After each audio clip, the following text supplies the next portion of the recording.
Don't click the live button without letting me know. I need to. Okay, we are live. Oh. Just so you know. Thought I'd share that with you. Okay, everybody, let me do the start screen because it's live. Here it is, the big show, Sunday, 9:30.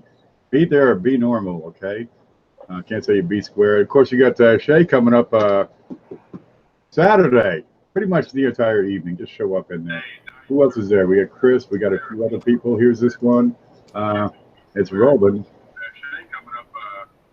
There it is. And you got Got our YouTube on. There you go. Now, let me get that out of the way. All right. Welcome everybody to Coin Q&A. We do this Thursday evening. Usually 8:30 start time works out just right for everybody. On the West Coast, it's a little earlier. Further east, well, it's just ocean, so it doesn't really matter. We got a panel of pros over here, and they're always changing. And the only way we have to compensate people is to jump from channel to channel to channel. So this week it's my turn. I want to thank you all for stopping in. And I've got to get over to chat, so I'll rearrange my my screen here about 100 times through the night. Where is it? Right there. And I've got to get over. Now, if you're on the panel, make sure your YouTube page is muted, because that's going to cause some troubles. Otherwise, I think we're ready to go. Sorry, I'm late. Now, you're right on time. Whenever you get here, that's the right time. Just right. We got a few people over here in chat. I see Cajun Coin Hunter, Trace Treasures, Paula Bloom. Oh, she's over here too. That works. Chris Hurley. Chris, I sent you that link. Why don't you click on it just for fun? There's Gabe Barker. There's Sia Penny. Did you get my email? Did you get your package yet? It's in transit. Sia Penny won the big show this past week. Okay, who we got? We got Chris Rhodes, Jeff. Jessica has just joined us. God love you. And it's the first time on, so she'll be on a learning curve for sure. Now, what we do, we answer questions, and we have a discussion topic we talk about while we're waiting for pictures and photos to come on in. Meantime, what we usually do is start out and everybody introduces themselves. Chris, you want to start off? Hey, everybody. You guys are probably getting used to me by now. Most of you may know me from the Coin Up coin groups on Facebook. I have a YouTube channel, Chris's Coin channel. I also write articles in a blog, Adventures in Coin Roll Hunting. I almost forgot my own blog, man. And I just love everything associated with the coin collecting hobby. So thanks for having me. Jeff? So name's Jeffrey Schumar. I run the YouTube channel Schumar Coin Chats. It's been a while since I've done an introduction on here. Don't be scared. Been collecting for probably half my life at this point. Main area of focus at this point is die progressions and trends. That whole rabbit hole can keep you pretty busy. Then you'll see me all across Facebook and other forums. Jessica, you're up. Oh, I didn't know I was actually on here. Well, we can see you. Okay, I don't see me. I don't know how this is working. Never really done this. I see Okay, Jeffrey so right now. That's it. Jessica, Okay, anyways. Oh, go ahead. If you move your mouse around, there should be a little box at the top with some buttons on it. If you click the top left button, it'll show you all the participants in the chat. What? Oh, look at that. No, I don't even know. Okay. A top left button. Okay, I just see me right now. That's all I see. Okay, anyway, I'm Jessica. Hi. The penny parent. Good. Short and to the point. I'm trying to figure this out. Sorry, guys. That's all right. Jessica's one of the moderators over at the Coin Up Facebook group. If you get a chance, go on in and say hi. Okay, Paula's next. I'm Paula Bloom. You guys have seen me on here a lot. I've been collecting for about 1.5 years now. A little obsessed. I've learned most of what I've learned from these people on the panel. And yeah, I have a YouTube channel, Paula Bloom. Go figure.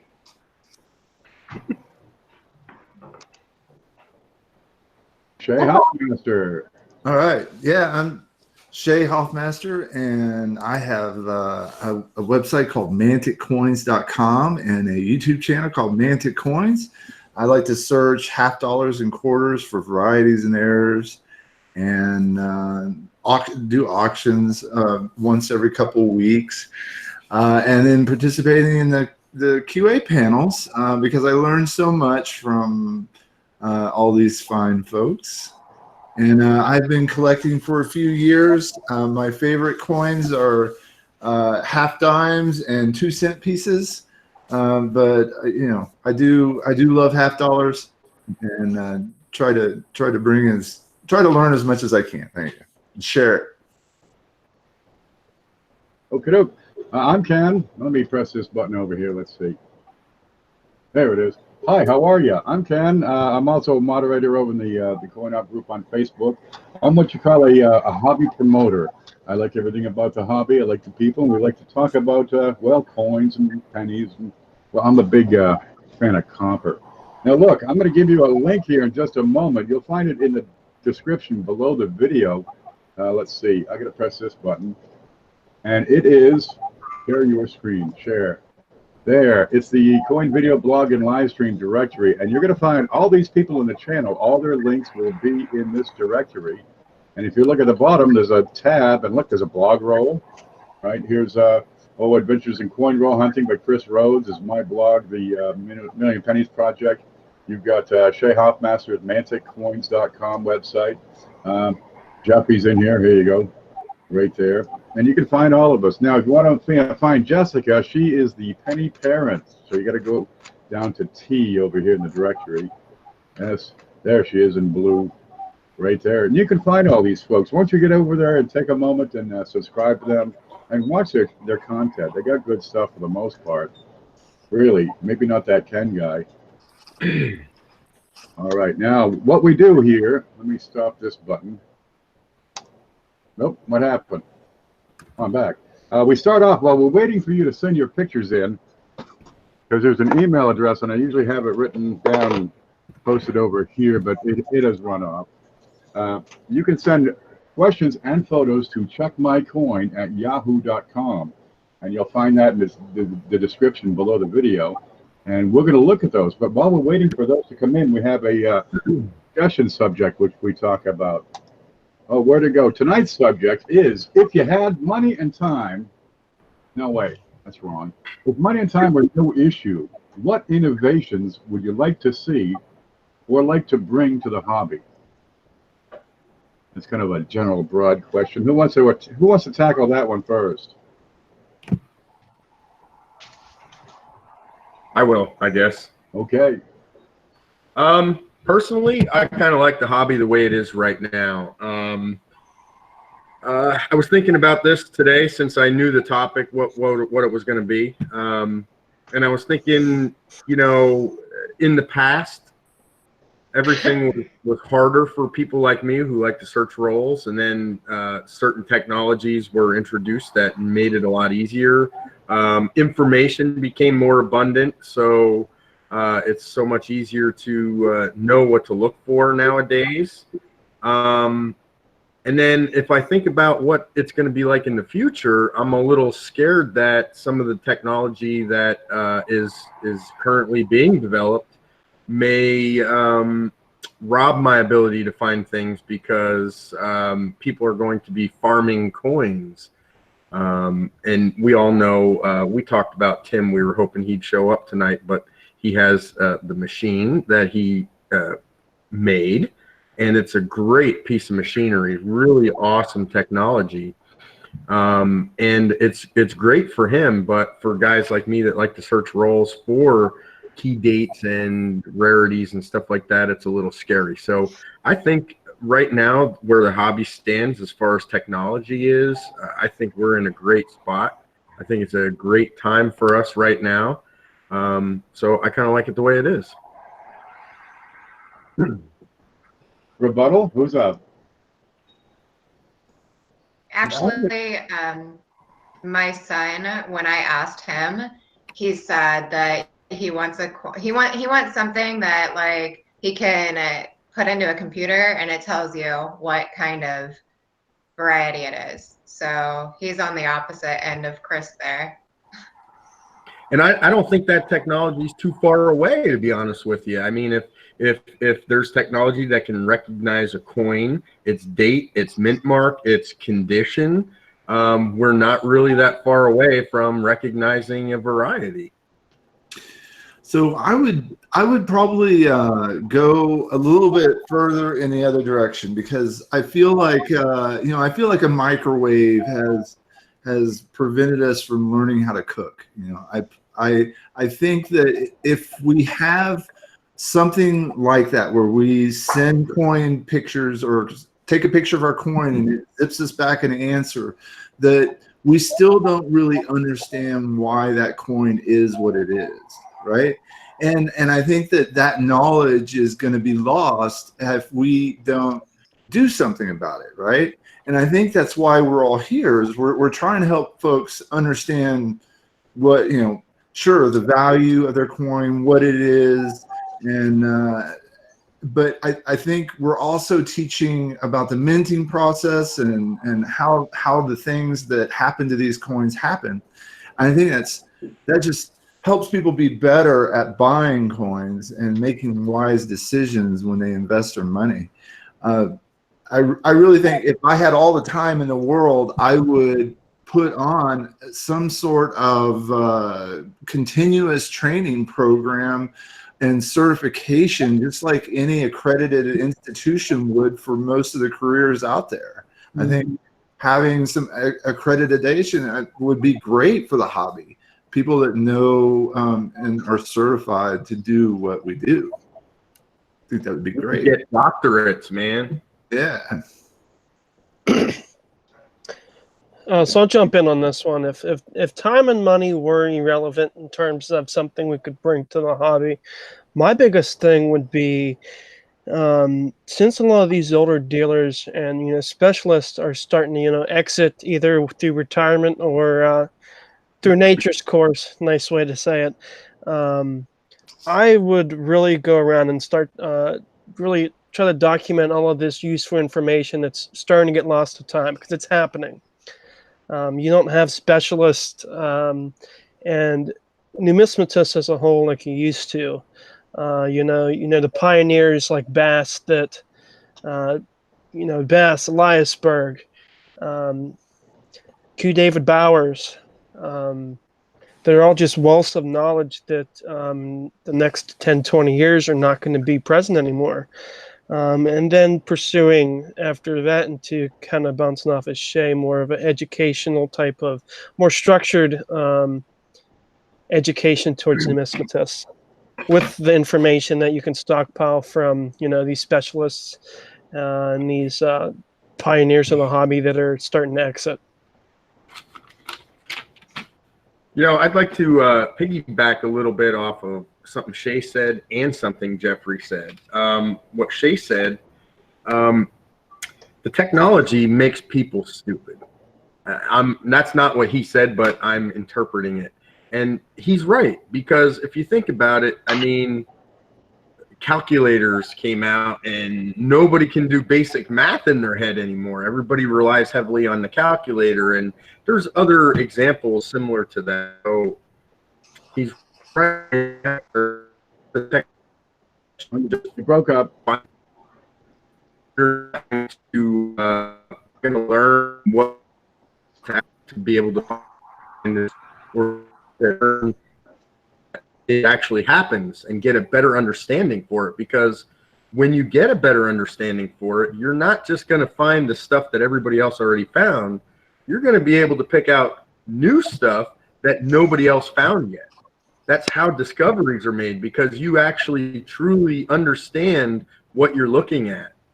Anybody can look at a book and then match a picture, but when you actually understand how this stuff is made and what to look for, especially like on the modern stuff. The modern stuff is so minuscule, and usually it just involves thickness of the letters. But, you know, if you know what to look for, you can find this stuff.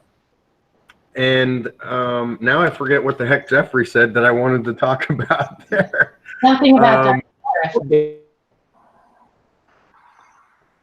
I don't know. I was just guessing. I've lost your stream over here, Chris. Yeah, Chris, we lost you.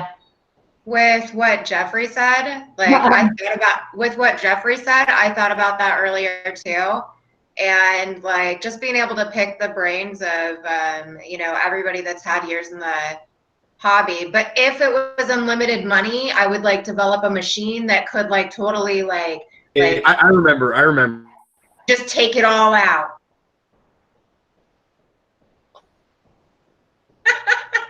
Right? We're Yeah. losing it from two ends, really. Let me get to, where's my... I'd invent a machine that you could put your collection, all of your collection into, and it would sort it, catalog it, and put it away. Oh, man. And That's what I might give you the key to it. After you've already found everything. Yeah. Like a Coinstar, you know, organizer thing. We're losing skills in two directions, right? We have the old guys that know everything are getting up in age, and they're going to drop off this world anytime now. We're going to lose our experience base. At the same time, you have third-party graders, and people are relying on those companies to grade their coins. So they're not developing those skills. So what's going to happen? We're going to have a great void in between without the old experienced guys that know everything, and the new people coming in aren't learning the skills so they can be old guys one day. And we have the machines out there. Gosh, you're going to make a machine. I can see this one coming. You take a picture of your coin, right? You got the camera. You take a picture of your coin and press the button, and it'll grade it for you, tell you exactly what it is, tell you if there's any die varieties. Examine it for errors, tell you what it's worth, list it for you automatically, and if you hit the sell button, you're going to have the money in your account. That'd be great, but that's not the hobby. That takes away from the hobby. It doesn't develop the skills that are essential to this hobby. What is this coin? I don't know, but the computer says it's XF. Oh, there it is. Okay. I can sell that for $4, but that takes away the fun of it. So, geez, we got these systems and stuff in place. Exactly, Christopher. That's being worked on. Yep. So, what did you guys hear? Where did you lose me? Your whole last spiel. Lost the whole darn thing. Lost you at hello. All of it. You're going to have to redo it all. Oh, my God. Oh, my God. But a certification, a diploma, if you will. This is possible with the equipment we have right now, is to teach everyone how to grade stuff accurately, right? How to develop those grading skills. It takes time. It's not going to be press a button and you know, you get here's your certificate, just print it up. Boy, it takes a long time to learn all this stuff. So what I wanted to talk about, what Jeffrey said, he said he wanted to, if he could, document all of the information that these old timers have. And, you know, it reminded me of something somebody told me once. We're living in the digital age, but we are going to be the forgotten society because everything we have is digital. So how many people have had hundreds of photos of their family and great memories lost because the phone that they had them on either got destroyed or they lost it. And then you lost all of your photos because you never got around to backing them up or putting them on the cloud. That kind of stuff is happening all the time. Rather than write a book, we're putting stuff on these third-party blogger sites that we don't even own. We don't even own these sites. And I'm just afraid that all of this information is eventually going to be lost. And we're going to rediscover it, figure it out again. Good Lord, I haven't figured it out in the first place. Yeah. All right. I want technology where when I find my variety, that my phone automatically says whoop whoop. No.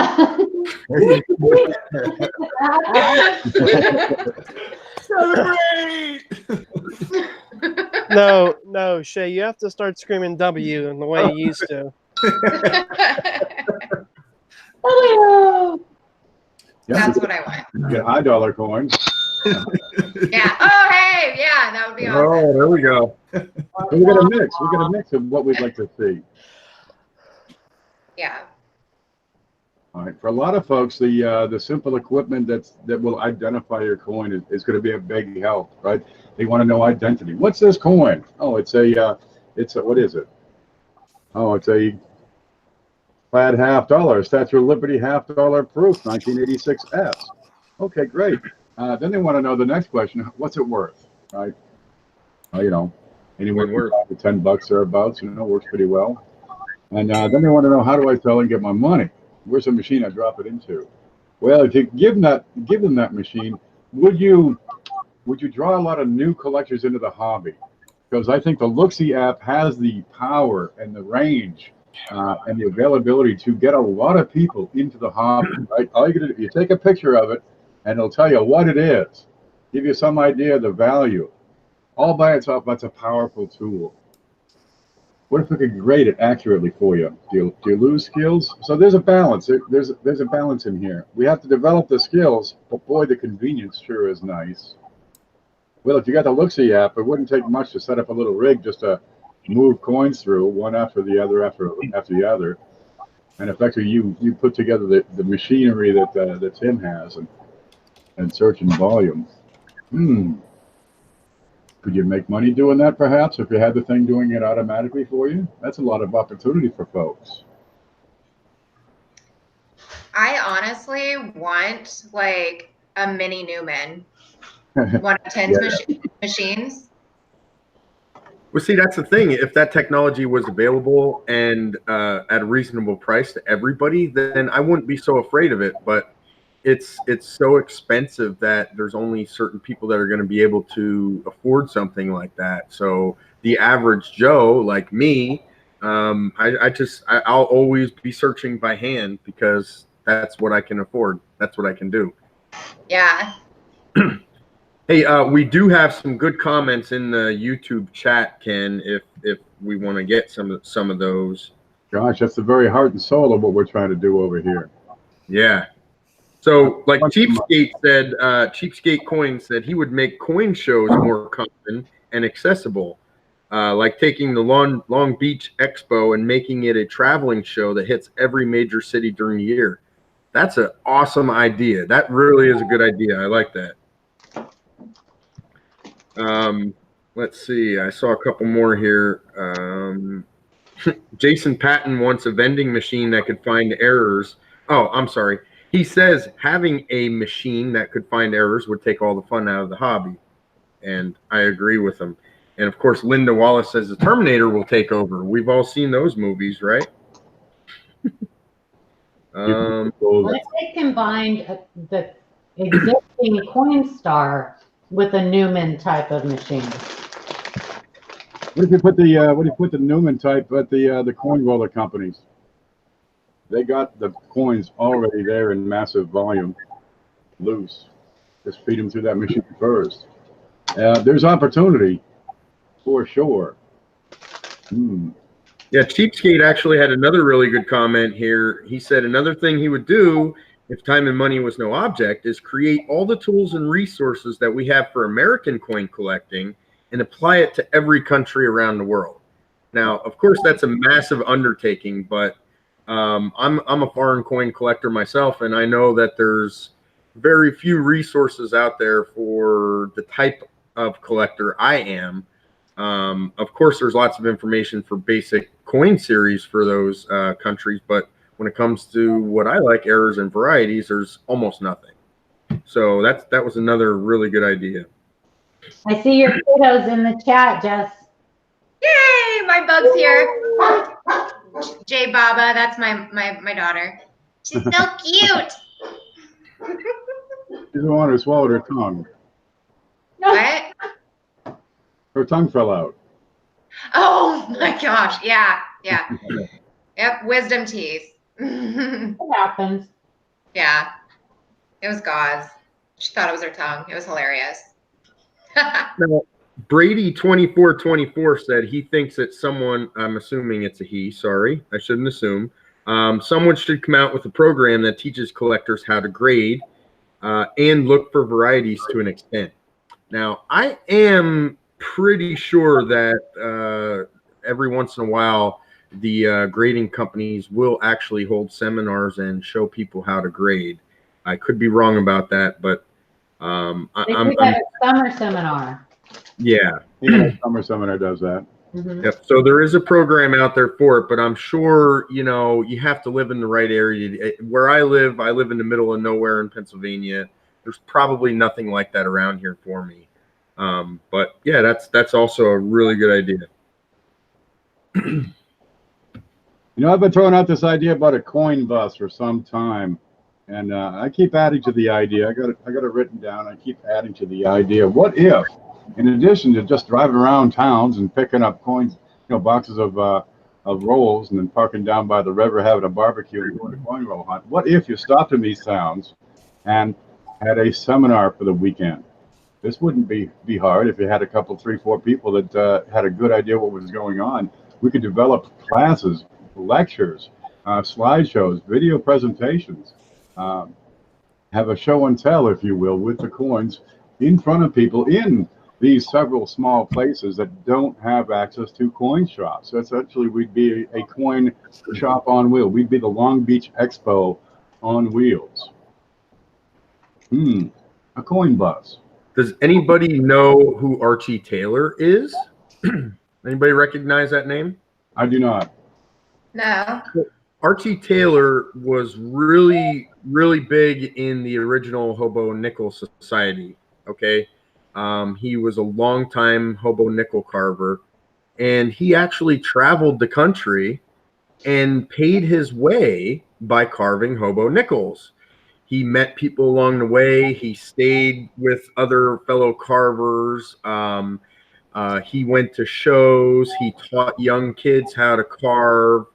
He was always handing out samples of his work and finding tools that may have been secondhand to get youngsters involved. So that's what he did, but it was more relative to the hobo nickel carving. But actually, that's how a lot of hobos survived, and that's where they got their name, Hobo Nickel. So there's no reason that same concept wouldn't work, you know, on a larger scale, of course, because I want to live in a house, not a shack, but with regular coin collecting and dealing. What about county fairs? You know, everybody has county fairs in the summer and stuff like that. County fairs, summer camp, a coin summer camp for kids, something like that. You know, those things are possible. Even putting it as an elective. Oh, sorry. Nope. No, you go. Okay. Even making it like as a high school elective, like that people could learn about coins. I think that would be really cool. Obviously, that would be endless money. You know what I mean? To have teachers go in and make that an elective for students for high school. I think it'd be cool. Teaches history too. Yeah, it does. You could do some history stuff on that. Mm-hmm. For sure.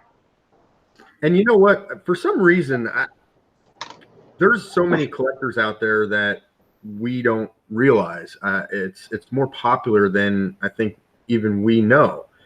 I'm always talking to people about it because it's my passion, and I'm like addicted to it, like a drug. I can't help it. And I find that people I would never expect to be interested in the hobby actually are. And I think something like that, most people wouldn't think to do at, let's say, a county fair because they may think the interest isn't there. But I think they'd be surprised at how many people really are interested in the hobby. And in my area specifically, there's just not a lot of resources for those people. There's not really any coin shops. There's really nothing here. There's one coin shop in my area, and they specialize in bullion. They're like big time bullion dealers. they have been slowly catering to me more and more because they now see that I'm a regular customer. So, but any other time I have to drive well over an hour to go to a small coin shop, and it's just sometimes it's not really worth my time. And I think a lot of other people are in that same situation. I've talked about it before, going around to retirement homes, you know, things like that. Oh, yeah. You know, there's a lot of people in retirement homes and senior homes that have collections that have no idea what to do with them or what they even are, you know, and get their kids involved in it, you know, or family members, whoever. Help them catalog their coins, things like that. By the way, Make it a club activity. The bus. Yeah. Yeah, coin clubs at senior, you know, centers and things like that. Well, I'm gonna hop on the bus, Gus. We could do coin bingo at the senior center. Yeah, there you go. I mean, you know, one of those classes could really not just teach about coin grading, but you know, the difference between fiat currency and you know, bullion-backed currency or other forms of investment, money units, the history of money, U.S. currency versus world currency. I don't know, exchange rates.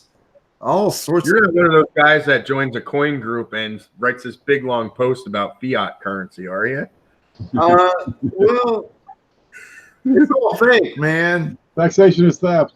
It requires trust. Do you trust? I don't trust the government, no. Well, so why would, you know, why do we put so much trust in a currency that is made on paper and not correlated with anything of value that they can just print hundreds of millions? But that's, you know why? Because we have no choice, man. Most of us that are a little bit smarter than the average bear also stack precious metals, though, correct? yeah. I mean, I don't see anybody carrying a wheelbarrow full of gold up to buy a house. So it's not, you know, there's problems, right? But somebody should invent some type of video game that would get kids involved. No? Yeah, no. I was waiting for something more specific. Well, I don't know. I don't play them. But, you know, video games where they have to find certain types of coins. I don't know. Listen, Shay, you're the computer dude. I'm just thinking, you know, they had that for a long time. They had that Pokemon Go, you know, where you did the Pokemon Go. You know, they could do something like that with coins. Oh, I like it. Darn kids, Pokemon Go. Geocaching with like the map where you're seeing different. Yeah. Yeah, that's kind of cool. I mean, that, you know, anything video would get kids involved. Oh, you better patent that right now. Yeah. Right?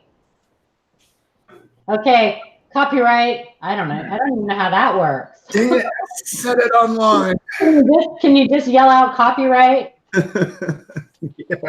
Yeah. Get on it, Shay.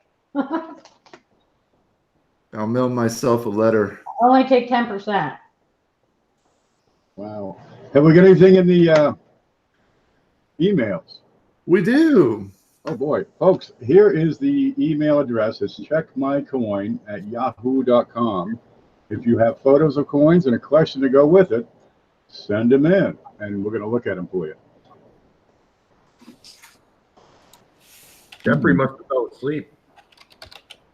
So a traveling symposium. You can stop at high schools, retiree homes, county fairs, just park it up at the Walmart parking lot. You could do something just about every single day and just have lectures, classes, talk about coin history. You could do a regular presentation and go from town to town, you know, for 3-4 days, especially over the weekend. And bring coin knowledge to the world. Now, I find most of the people who are involved in my channel are in their 40s and 50s and 60s.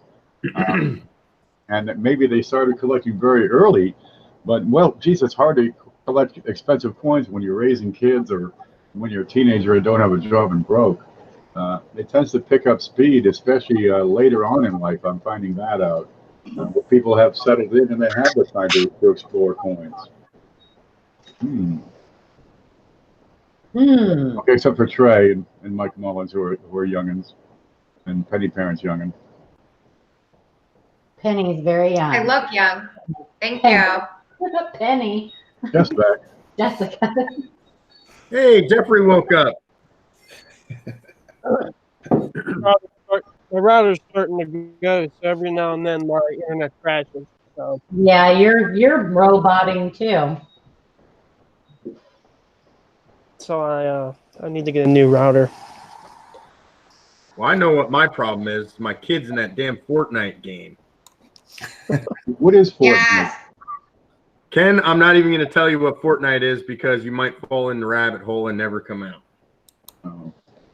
Next thing you know, you'll be doing these dances on this show. Oh God, no! Don't get Ken started on that. Dances? Yeah, they have lots of different Dances are dances. pretty cool, Chris. Well, let's do one, Jessica. I think Ken's more of the Farmville type guy. Oh, you know what? I was in that rabbit hole a long time ago. I spent so much money on that game. I had to have Did you ever every. play the fish tank one where you had to clean your fish tank all the time? But it died? Oh, maybe it's just me. It's a real fish tank. No, I never played the fish tank one. Yeah, that. Never mind. It was just me, I guess.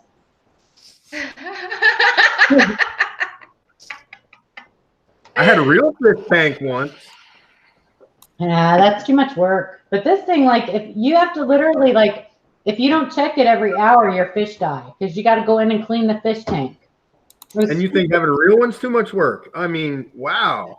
I know. You have to check a real one every hour. People steal your fish, and anyway, okay. It's just Sounds me. like you want to play it again.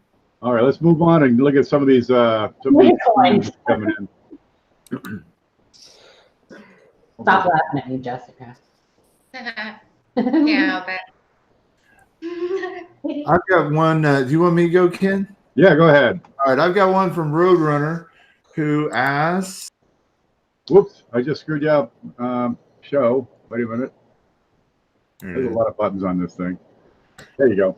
Roadrunner says, this 68S proof has a double die. Have you seen this before, or is there any record to your knowledge? That's not a doubled eye. I don't see a double die either. No. No. That's a normal part of the design.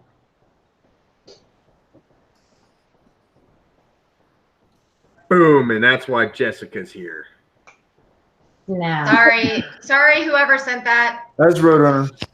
Sorry. Yeah, typically those double eyes, you don't see them left to right. You'll see them up and down for the most part. Yeah, like you'll see an extra eyelid pointing out here or back. Yeah. I'm not seeing it, baby. Yeah.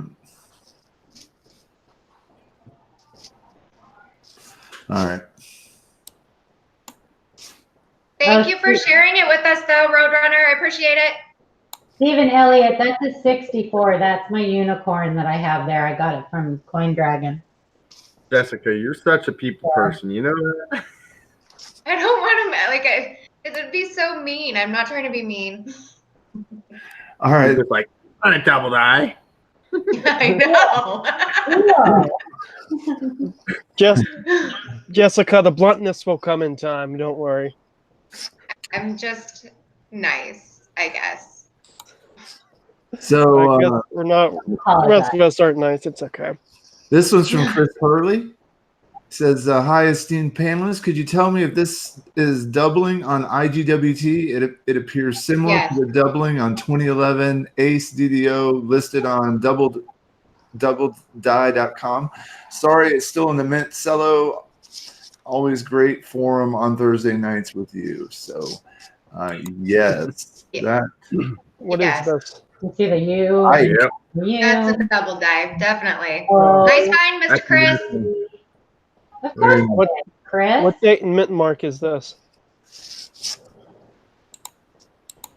He knows it is. He's just showing off. It's really nice. 1973S. Yep, that's a nice one, man. On the D, you got separation lines and splits or rifts, and they are well evident on the D. I'd say that's the key pickup point. I'd say the O, Ken. And the I'm R. actually looking at the U in trust. I see a notch at the top left of it. I'm looking at the O. I agree, Chris. Chris Rhodes. That's what I'm seeing too. Is the on the trust right there? It's gorgeous. That notch. Those separation lines on most of the letters, but that notch there, that was the definite for me. Yeah. Oh, Totally key point. Ken's reaching for Another something. good one. Another Thursday night. Another good one from Chris. Ken's looking up and then Awesome sauce, Chris Hurley. Ken's looking up reference in a book. 73. 73S. Yep. What did he say he thought it was? Nope, it's not the CNPR. DDO-MD2. In God we trust. What's have you got a shot of the date over there? That's not a good match for the quality. And is this a proof? 73, yes. Proof DDR. DDO. There it is. All right, can we get closer in on that? In particular, the 7 on the left side of the upper head of the 7.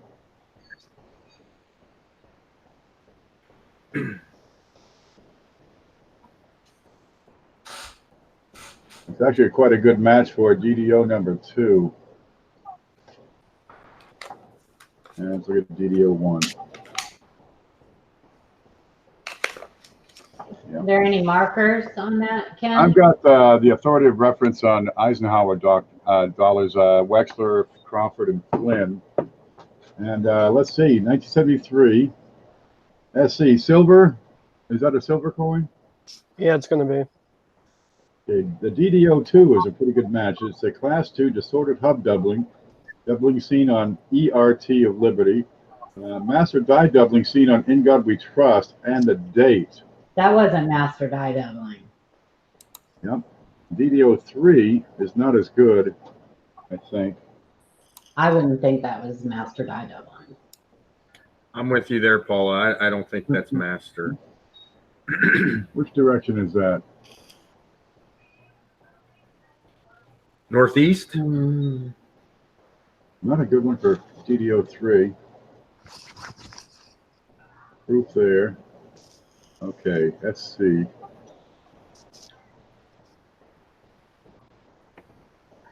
I'm not seeing the notches on that one. Okay, there's a website called the Ike Group. You can go there and see what they have for listings as well. The DDR on this one, so that's not it. Yeah, it's cheapskate. This is an S silver. It's not a proof.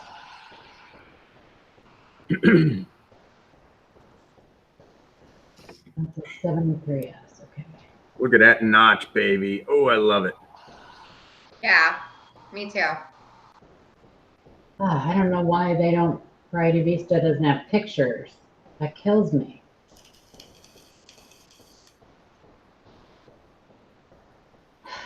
Boom. Shay's slamming on that vape again, baby.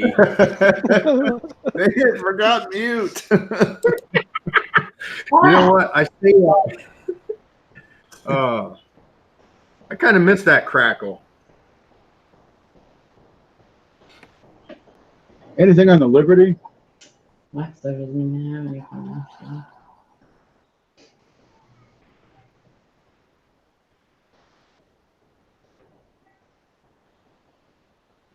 You said that. What'd you say? The ERTY is what it. ERT in Liberty would be the DDO2, but there's master die doubling seen in God We Trust and in the date. And that's also found on the copper nickel proof. But that'd be a different master die, I suspect. No, DDO and D1. Does it have the mint mark? Does it show the mint mark position on that listing? It does not.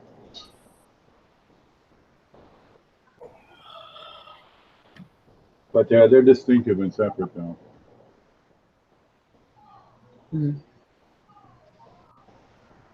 Well, nailing that down in the middle of a show is going to be tricky because it's going to take a little more study than that. We see the IN in God We Trust.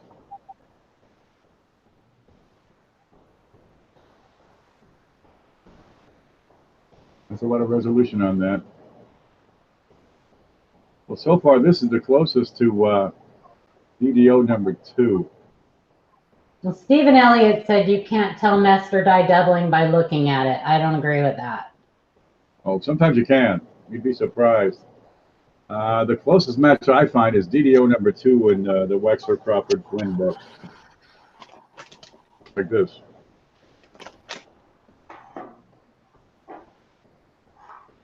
Perfect example of that being the 1972. Yeah, I mean, you can look at that and you can tell that it's or die doubling. I agree, Chris. Yeah. From all mints.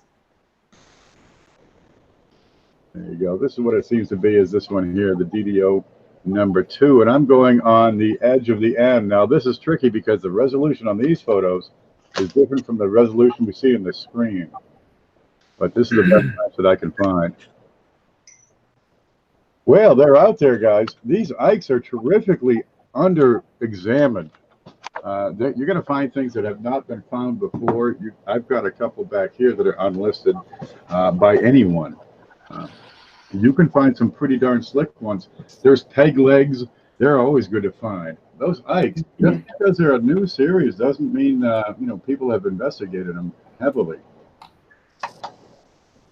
Hey, a couple things. Number one, if that is a match to the one in the book, I think Chris's example is actually stronger. That's a darn nice example. I wasn't seeing the separation lines as clear on the example in the book. And as far as new discoveries are out there, actually right here I have, this is a whole pile. I know it's hard to see. I drop them all over the place. There's about 30 there. I got a box full of them here. They're all labeled. I actually labeled them, and I have a spreadsheet of where I see the doubling. I just don't know where to send them because Wexler's lead time is crazy right now. James Wiles wants to charge $10 a coin and won't list anything minor.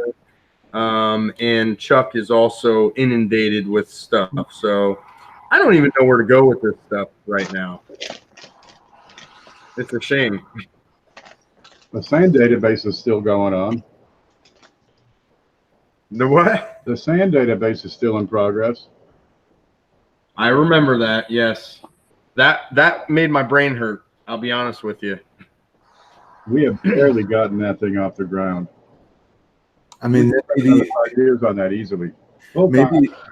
Maybe this is a topic for another time, or maybe not. But I mean, three guys who are the only guys that are able to tell what a double to die is and whether it belongs in a database with a name and a label and a picture. I don't know exactly. I mean, I know their credentials, and those guys are great at what they do. But how there's room for more experts. There's room for people that know how to do this. Why is it not a listing until they say it is? I agree. They're the only ones doing the listings. Is that why? That's pretty much it. Okay. Crawford was doing it for a while. He's gone. How about Breen? He died 40 years ago. Flynn, sure, there's a great source, but he doesn't really do submissions. Access. People wanted it. Where do I send it in? Send it to Ken. Send it to Shay. Send it to Wiles. Send it to. They want to send it to someone who the grading parties recognize. You know. That's the big one, is building the reputation such that NGC or PCGS or Annex will recognize us as being competent and having the database available to verify. And how do you get that? How do you get Hard work, decades of hard work. yeah. You publish it, and Time and money.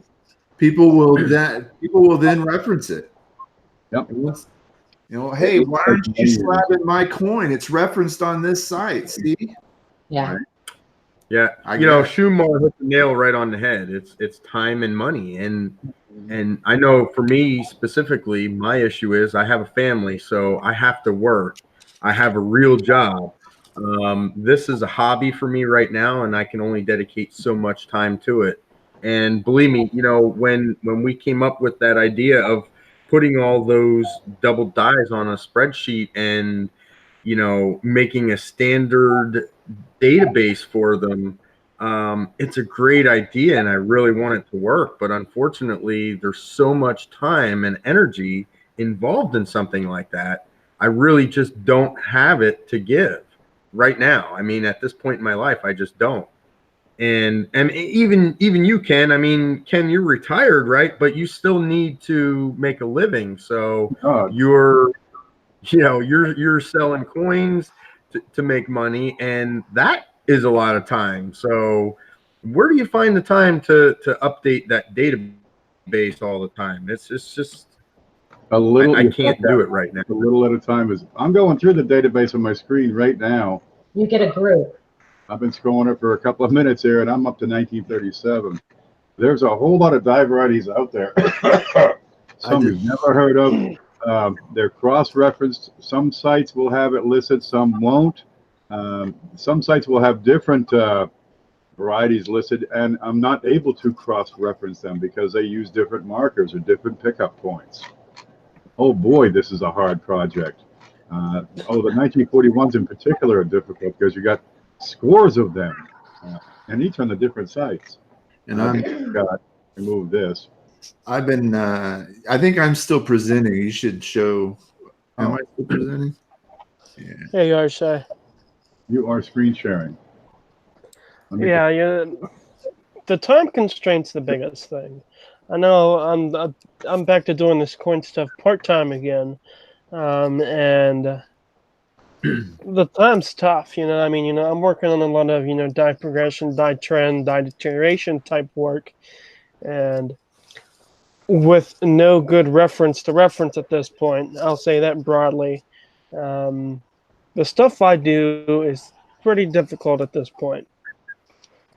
If I look at one reference, and the one reference, I have a lot of questions into it now of stuff being listed, the same thing in different stages being listed 3 or 4 different times.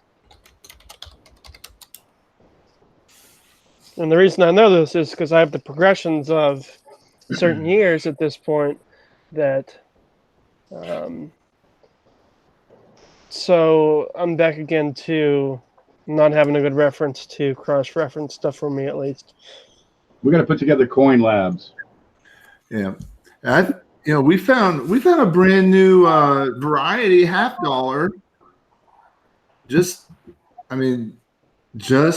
last night, and we found one a few weeks ago, and we found some new quarters. There's plenty to find and document. And I don't know. I've been able to add updates. I take a break now and then, but I can add. What I like to do is study one coin and look at all the varieties for that coin, document all the cross references for that 1 year, that one set, and it just makes it more comprehensive. But yeah, it takes a lot of time to study. So yeah, I mean, when Ken first came up with that spreadsheet, I was helping with it a little bit, and at that point in time, my life was a little bit different. I had the time to dedicate to it, and I just don't have it right now.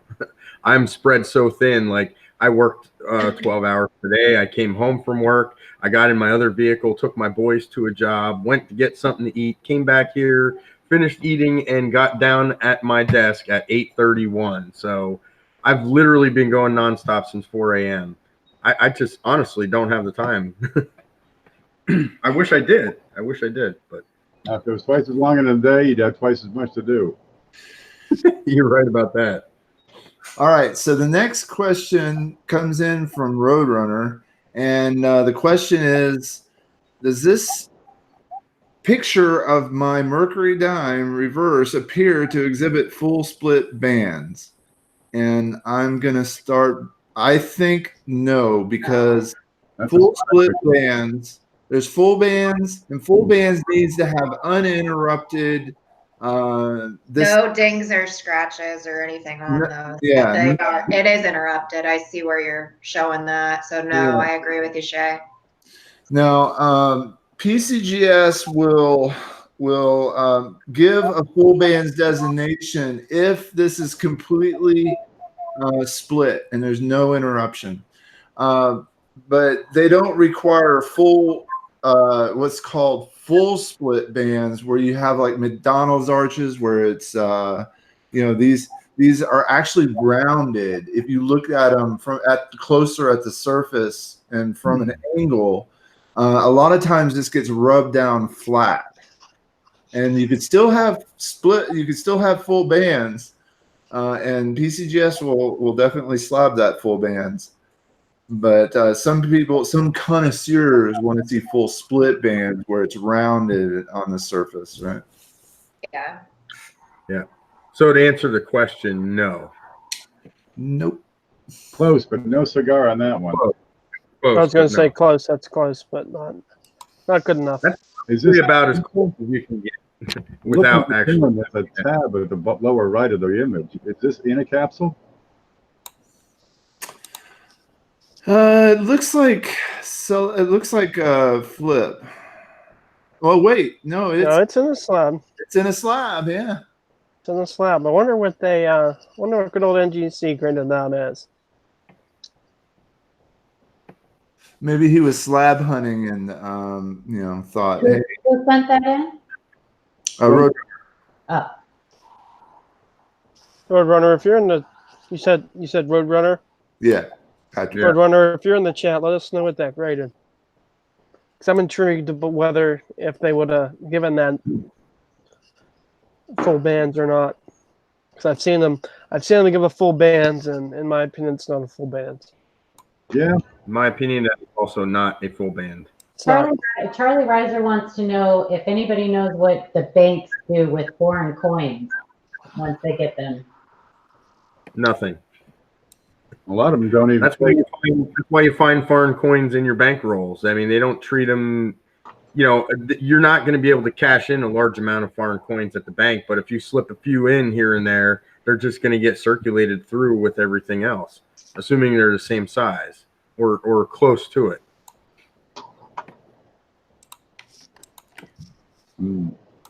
Banks get their money from those third-party companies like Brinks, Loomis, Garda. That's where the change comes from. Most of it, anyway. Of course, they get customer wrap stuff, but the banks don't really.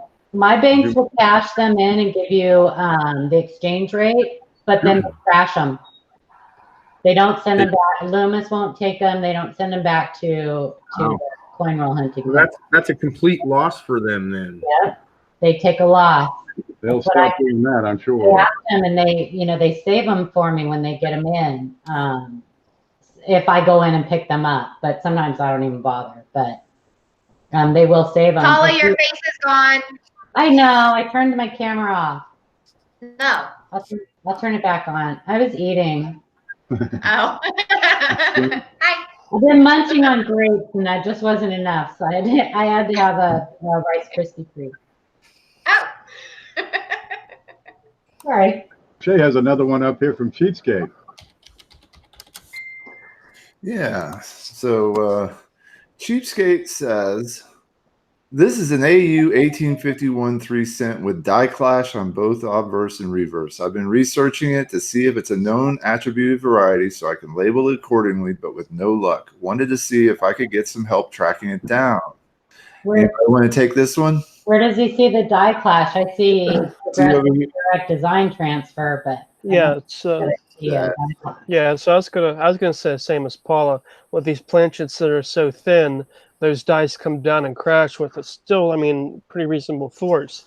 And with that planchet so thin, it's very easy for that that design transfer to go through. Yeah, I'm thinking transfer on this one as well. It's yeah. It looks like they've actually got relief on this, where Clash is just going to be an outline. Right. It'll have no interior relief. But with progressive indirect design transfer, you're smashing those dies together. And that star is going to leave an impression in the die on the other side. But I do have to say, Cheapskate, this is a beautiful, beautiful beach. coin, indeed. You got all your lines. You got well-defined star and shield. It's just great surfaces. Beautiful. Yep. Me likey. Yeah, that is a pretty one. Not exactly sure what this toning is here. Little Tony. Yeah. So this indirect design transfer coming through looks like there's a ghost of the other image coming through versus something like a Clash that's going to be nice, crisp, and clear. Yeah, in fact, they call that a lot of times ghosting. So. Yep. Yeah, and to further support that, if you look at this image, the top right of the image, you can see that starbursting effect that is usually indicative of worn out dies. But there's a nice side crack up there, I see. Uh-huh. Yep. I see the crack coming off the tip of the star and then looping out towards the rim. I'd like to see if it goes all the way up there. I think it's just as long as the stars.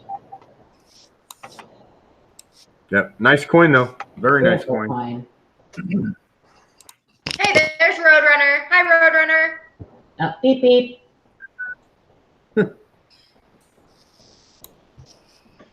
What did you want to ask Roadrunner, you guys?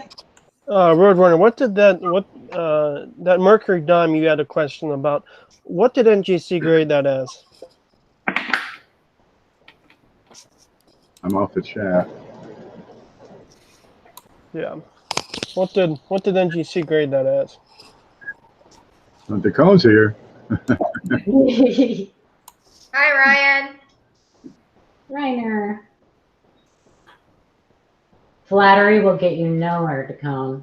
Okay, I'm going to open up John Jay's. Okay. You got Cousin Jeff? I've got Mr. Elliott's. Elliot. Let me bust this out here. File, close all, no. All right, and the question. We couldn't get Tim with us tonight because I have 2 coins on my desk right now I didn't even put away yet that I bought from him.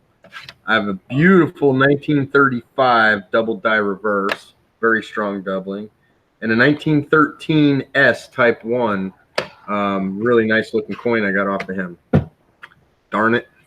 Oh, I just saw that one on Facebook. Yeah, I had to have it. No, this one that Steve Elliott is showing. Shay's got it. Sorry. I said that I thought it was sorry, I'm interjecting here, but he was asking if that's a repunch mint mark, and I thought it matched Variety Vista the 003.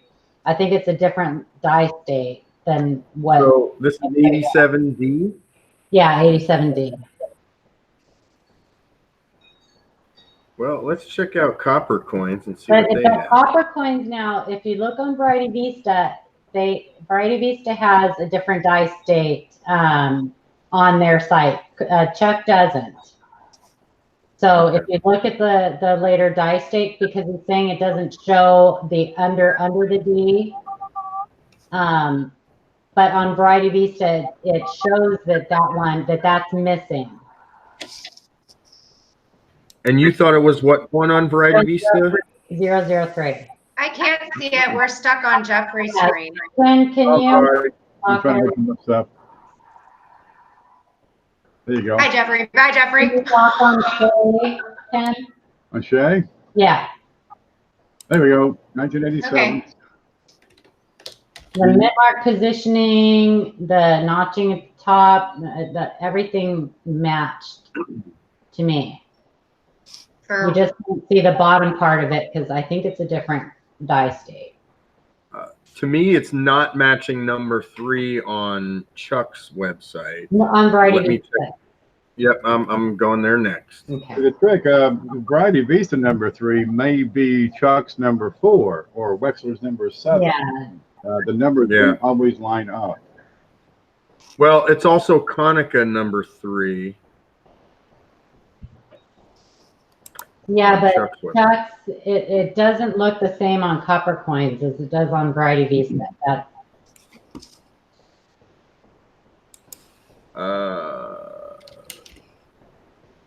But go to the bottom. I think it's I think there's only 2 die states listed on there.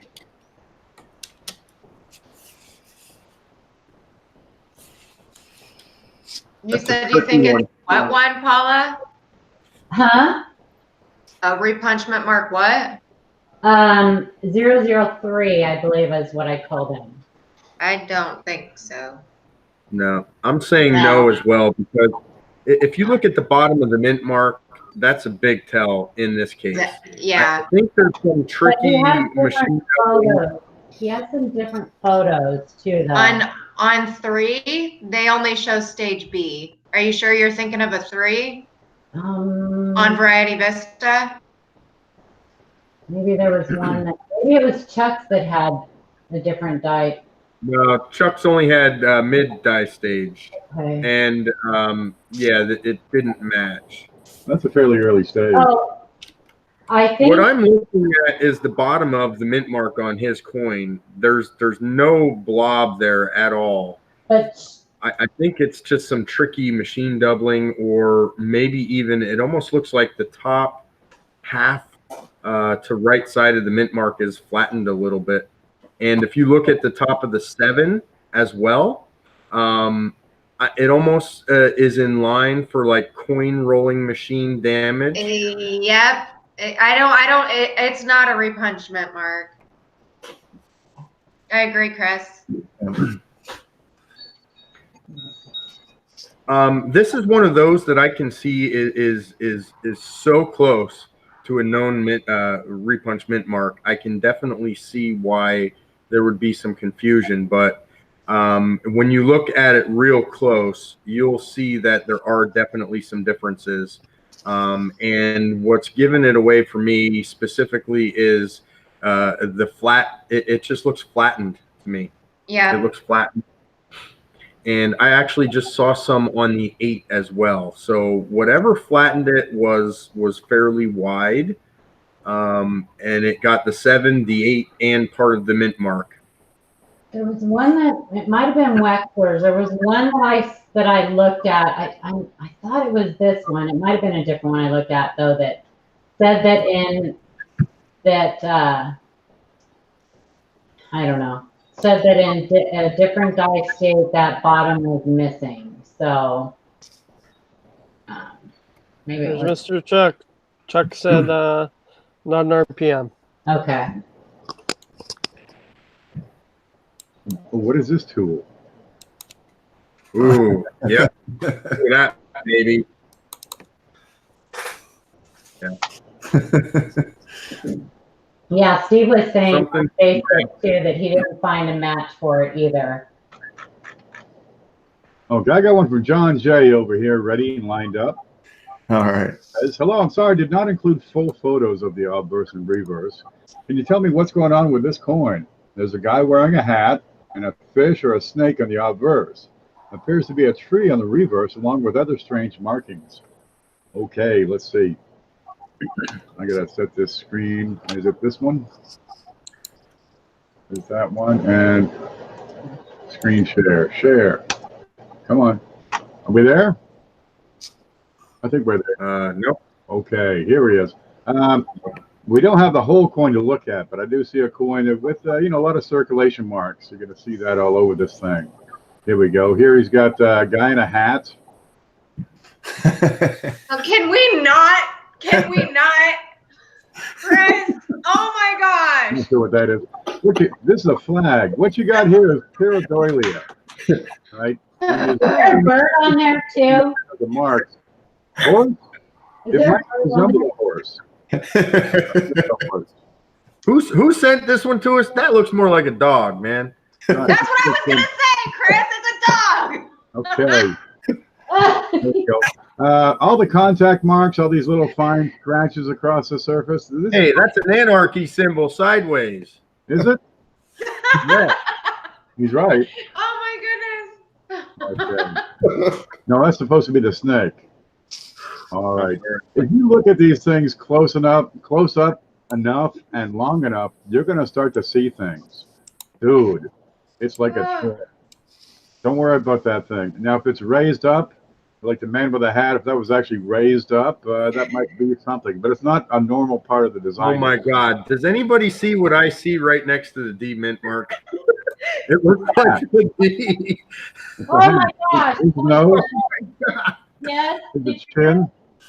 What? Okay, we'll go back to the No, flag. I'm like trying Inspector not to Gadget. pay attention to this. This is funny. This is no.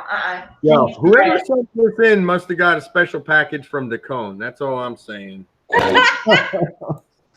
know, there's a whole website out there called Faces on Things. And it's just, Chuck says the dog is Sherman. is it? It'll look a lot more bumpy. That's there's nothing odd or atypical about your coin. You're just seeing things that aren't there. I do it all the time. Sherman next to the T. No, you don't, Ken. I actually had one on Facebook today that it was a state quarter, and the guy said, "Does anybody else see a bird?"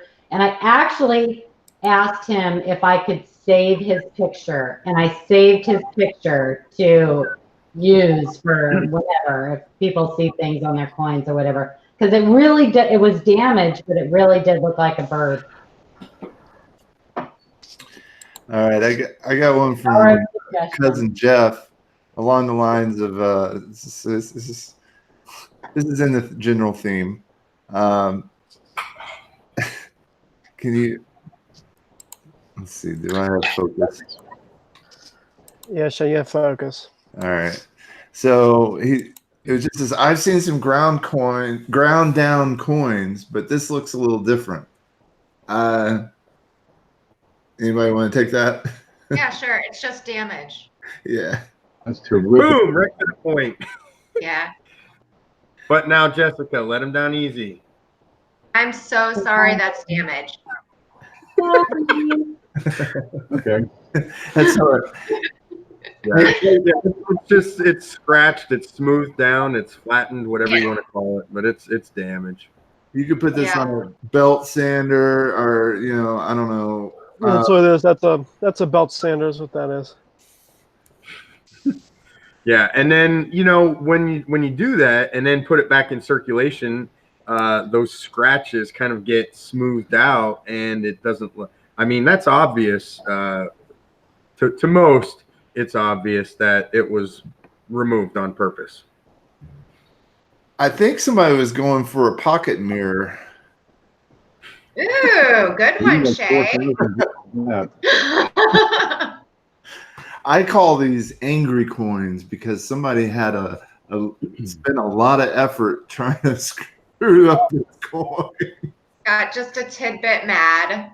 Yeah. Maybe they wanted to make a love token. Better the coin than a human or a pet. Oh man. The three things you're going to counter most when you're looking at coins close up. Number one is damage. You're going to see that on most of your coins. Always start with that as the assumption. The next thing is going to trick you is going to be die deterioration. Just a worn out die can cause some neat things to appear. Clash marks, the progressive indirect design transfer, little horns on the letters and numbers will start to show up on a worn out die. And the last one is mechanical doubling, where it kind of looks like it's doubled, but it's not really doubled. It's just the way that it was produced, and the die kind of bounced. So those are your top three, and if you can eliminate those first off, it gets easy after that. Yeah, I like how Ken always puts it. Assume damage first. And then prove your case. And if you can prove your case, you got something. Next one is from Ida.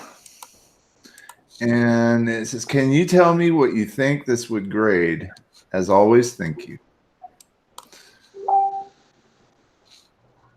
Oh. Hey, you. A little bit of wear in the cheek. Well, there is a large scratch or dent right on his neck that's going to hurt it. I Below the see the ear? scratch, yeah. Yep. And does that, Put it this way, with that large scratch and your ridge ring where the copper plating was peeling off, the extreme late dye stage there, it's really not a coin you want to get graded. It is nice, but it's just, it doesn't really have the eye appeal, in my opinion. If you're trying to look for coins that are certifiable, that are worthy of sending to PCGS or NGC, and it's a modern coin, right? Say 1965 onward in particular. If you have any contact marks at all, like you have under the ear on this piece, don't waste your time. You're just not going to get the grade that would make it worthwhile. But there's actually a fingerprint on the back too. If you look closely, there's a fingerprint. See those black lines above the end and the T, and to the right of the memorial base there. So, that's a smart. you know, it's unfortunate. That's another one of these coins that I would, you know, put in like a starter set for a kid or something in one of those cheap albums, the Blue Whitman albums or something. It's nice for that, but that's about it. That you can get for 99 cents at Hobby Lobby right now. Yeah. Got a sale. Get down to Hobby Lobby, unless you live in my town, in which case stay away. With a sewer line. We haven't gone yet. I'm gonna have to go looking tomorrow. Oh. Well, it's a decent one anyway. Keep it until you get a better one. But If you live in Medford, Oregon, don't bother because there's nothing left. you're looking for high-grade modern coins of the past 50, 60 years, start with a coin that has 0 contact marks.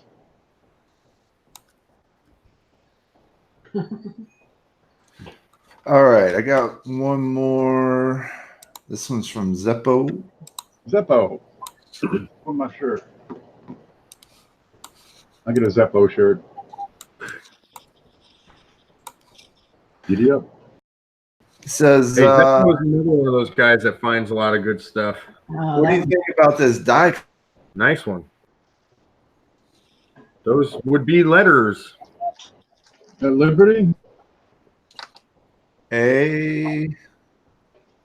That's, America. oh, wait. That's an upside down T, right?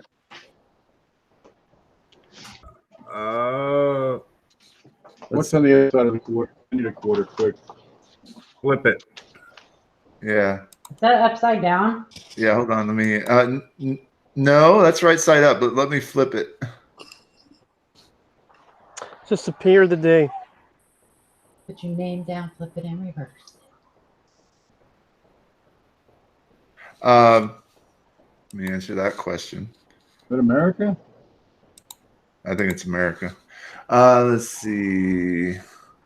I don't have a picture of the front.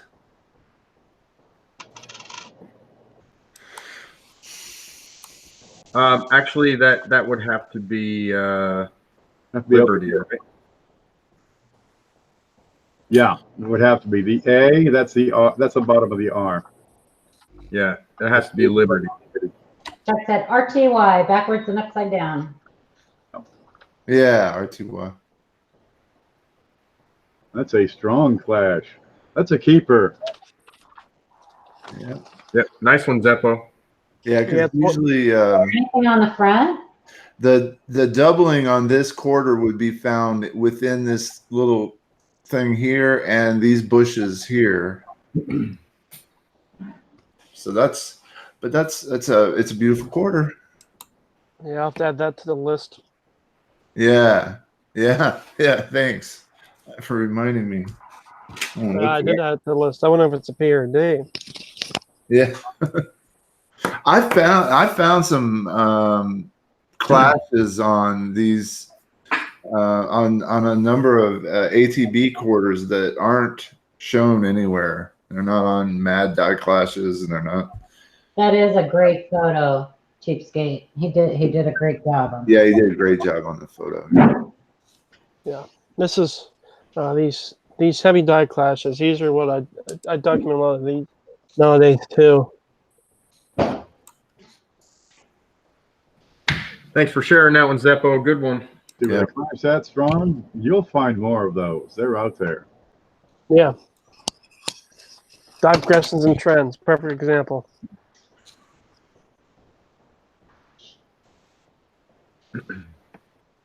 Looks like the emails are rolling in now. Yeah, I've got bills opening up here. I think he said to disregard one of them. He did. He said disregard the first one. I've disregarded it. I've got the images unzipping now.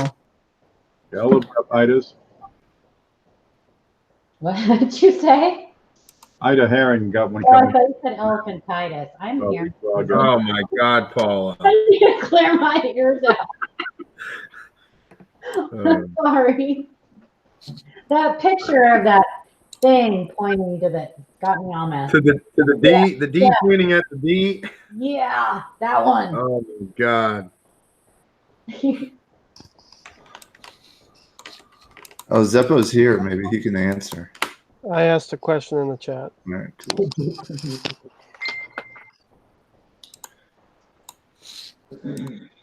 All right, here we go.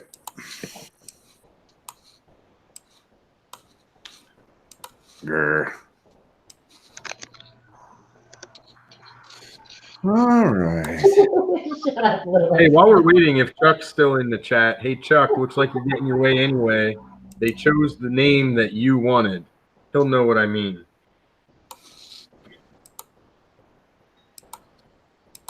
What'd you say? Chris? One of the groups we run is called Coin Roll Hunting and Coin and Currency Collecting. Okay, Yeah. we decided we wanted to change the name and get the group members involved and allow them to come up with some suggestions. We went through those suggestions and each chose our favorite. And Chuck wanted a simple name. He just wanted to clean up the current name we had. And yeah, and that was his choice. And the people are voting like crazy for that one. So it looks like he's gonna get his way. It's a wiener. Does he get a 5? Shay, that die clash was at Philadelphia. Sweet. Okay, what are we looking at? A 72 penny? Yeah, this is from Bill. This is one of the first. He sent several coins in, and the question on this one is, what's the high rim on the 1972? What's the what? Back to give you the accurate answer on this.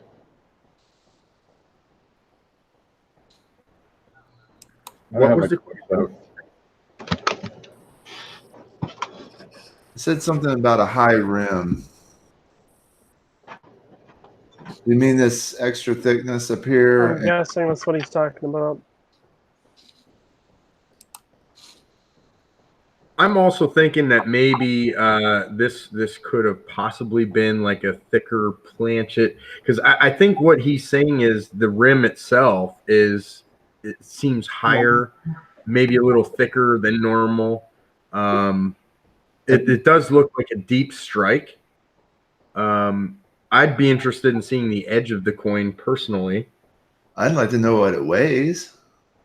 Yeah, that's another good indicator. But other than that, I don't really see anything out of the ordinary with this coin, other than that's a different coin there. Yeah. I think these two are the ones. It's a very slight misalignment.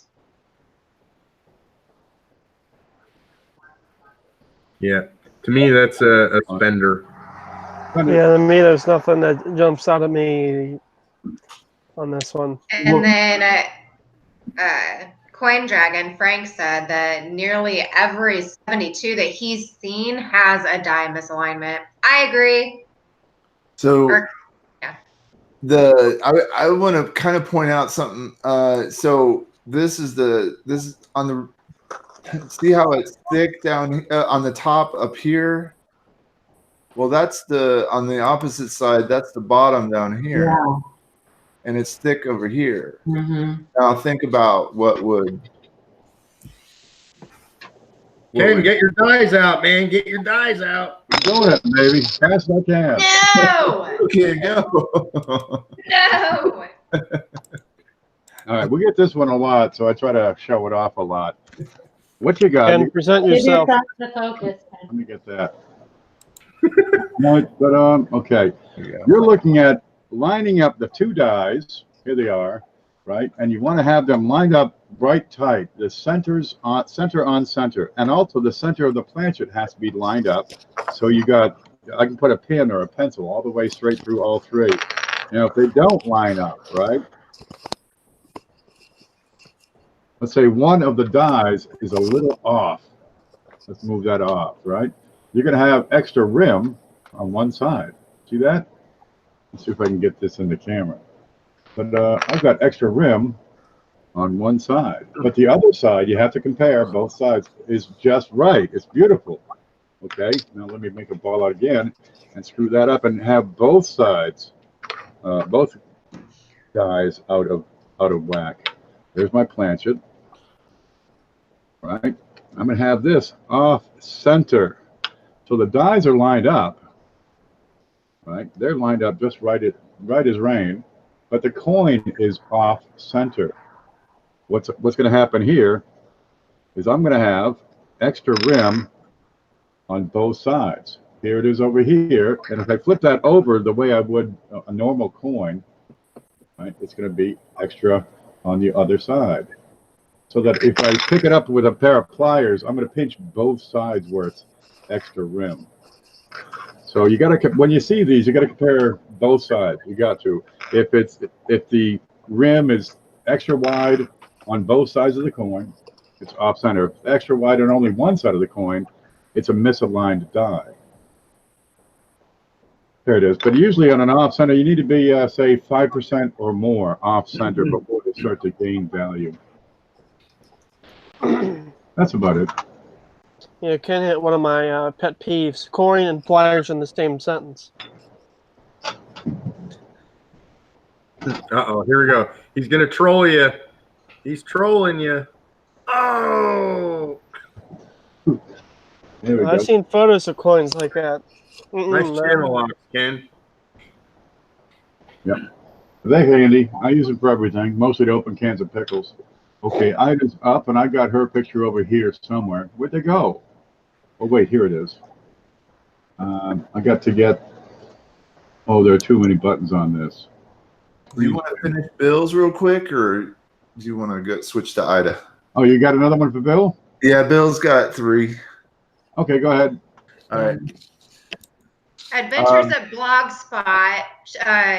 Chris Rhodes' blog has a problem that's going on with this coin.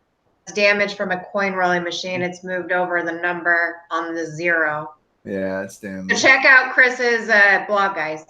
Good stuff. Adventures in Coin Roll Hunting. I think I have that. It's good stuff. Good read. Somebody will share it in the comments.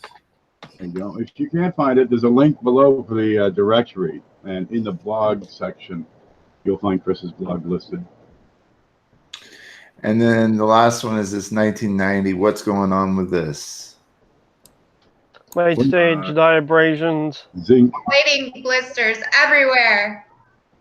Yep, I see a ridge ring on the left-hand side of the coin, slightly misaligned die. There's even split plating on the back at the top of the letters, Oh. all of which are completely normal. That's the way they make them nowadays, baby. Be proud of your government. All right, that was it.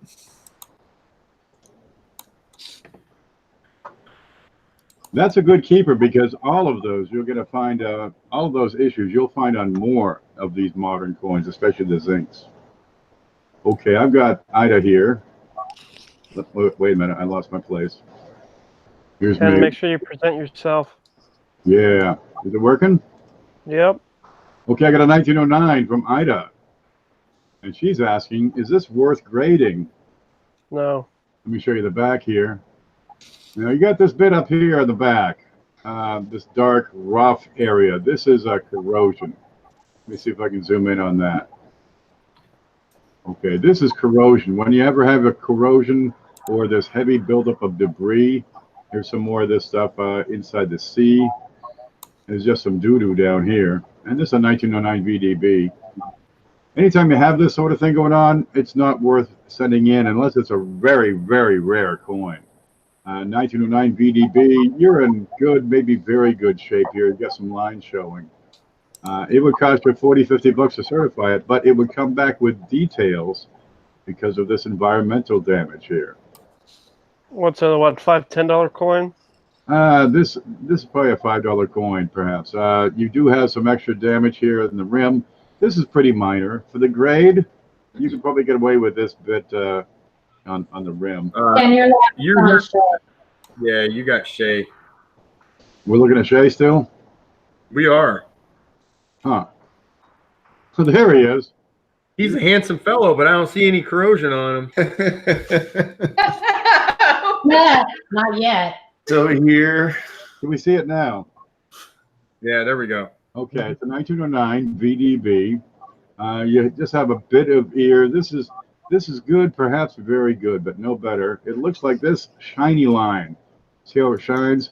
When you scratch a coin freshly, that copper is going to be bright. It takes a while for it to take on this deep, rich chocolate toning. We're still seeing Shay.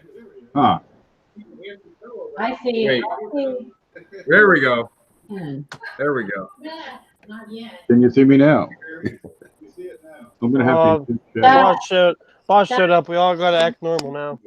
Chuck, you need to mute YouTube. So for a couple of reasons, we got damage on the coin that's or issues on the coin that's going to give it a detailed grade at best. Next, the value of the coin, it's a $2 to $5 coin. It'll cost you $50 to certify it. So that doesn't work out for marketing. The whole reason to certify a coin is when you need that certification to market it effectively. It's old, it's rare, it needs to be authenticated. And 1909 VDBs, there's probably 3 million of them out there. You can get them. But like this, nope, don't certify this stuff. Really, if you have to ask if you need to certify a coin, it's probably best if you didn't. Sending coins in for slabbing tends to be a more advanced level skill. You have to know what the coin is worth. You got to know what the grade is before you send it in, so you can determine its value and decide if you're enhancing its marketability because of a slab. Unless you just want to slab it for your own collection. Chuck just couldn't stay away tonight. Well, he said he'd be in if he could. Hi, Chuck. Hi.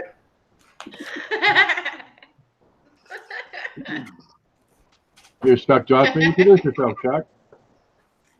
Oh, I'm Chuck Daughtry. I'm the owner of Copper Coins. I'm on Copper Coins on Facebook, and I've got a few of my fellow moderators here are also owners of other groups, and Jessica helps me out a lot, and Brady and Amber, and I think a lot of people know that. And I am a link intent specialist for those who don't know me. And that's what I do.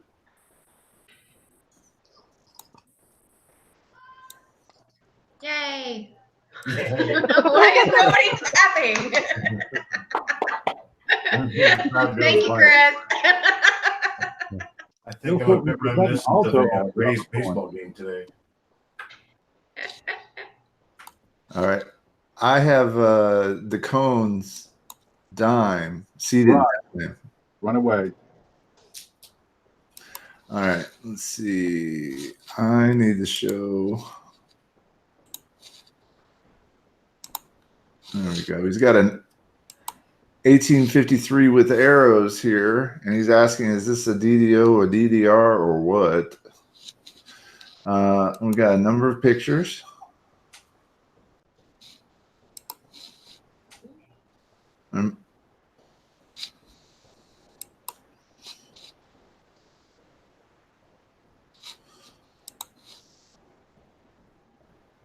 Not seeing anything. I don't see anything, Dacone. I think what you're seeing though is just damage on that E, if that's what you were thinking were splits. The serifs look to be the same thickness, top to bottom and left to right. And I would imagine you would see on other parts here rather than just one letter.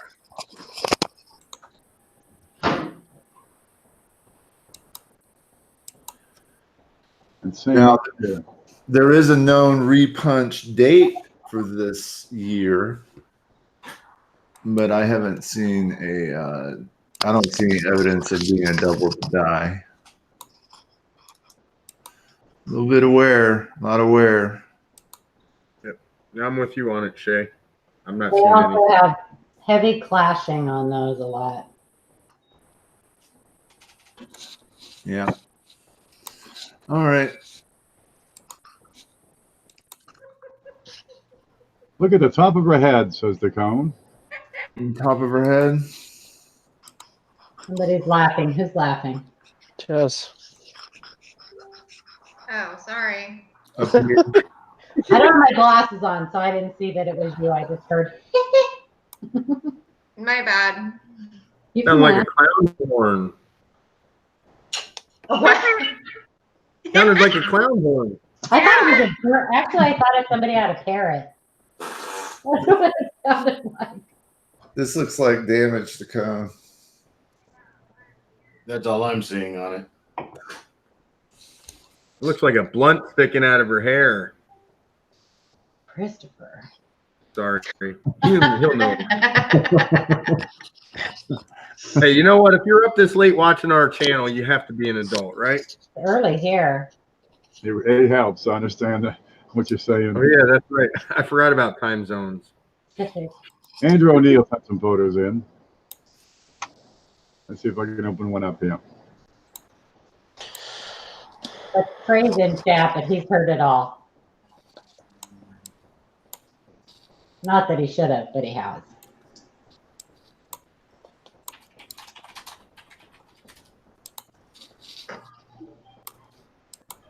Have you got trays, Morgan dollar cash? I've got Ida's $50. No FG, okay. I'll take coin collecting Texas then.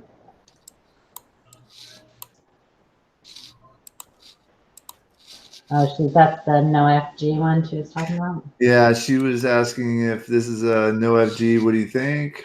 Appreciate you guys. Coin collecting Texas for 400, Alex. And that's going to be really hard to. Yeah, my first response, Ida, would be you got to look at the surrounding devices.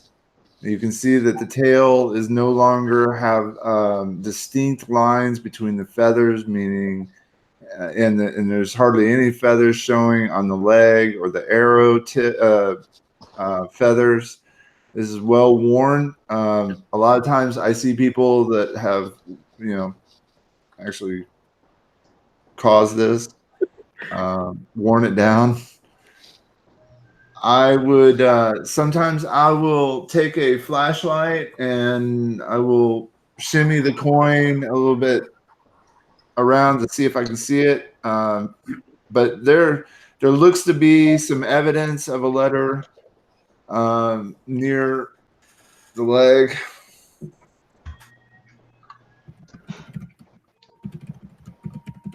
So I don't think I can tell you truly without having it in hand at this point with this picture, but I'm doubtful. I'm very doubtful. And I am looking for a clash over here, but I don't see one there. So Bill 457 is asking, what is no FG? So on the reverse of the Kennedy half dollar, in between the tail feathers and the eagle's left leg, there should be an FG, which are the designer's initials. That's Frank Gasparo, correct? Correct. Yes. And some dates are known for those designers' initials being missing. This is one of those that gained notoriety because somebody famous decided that they liked it. I think because it's just it's a victim of dye abrasion, kind of like the floating roof, pennies, the 3.5 leg nickels, the two feather buffalo nickels. I would put them all in the same category. But yeah, that's what the no FG is. Basically, the designer's initials are missing. And from what I understand, to officially be a no FG, there can be no traces whatsoever of those initials on the flat field portion of the coin. that's correct. Yep, Chris.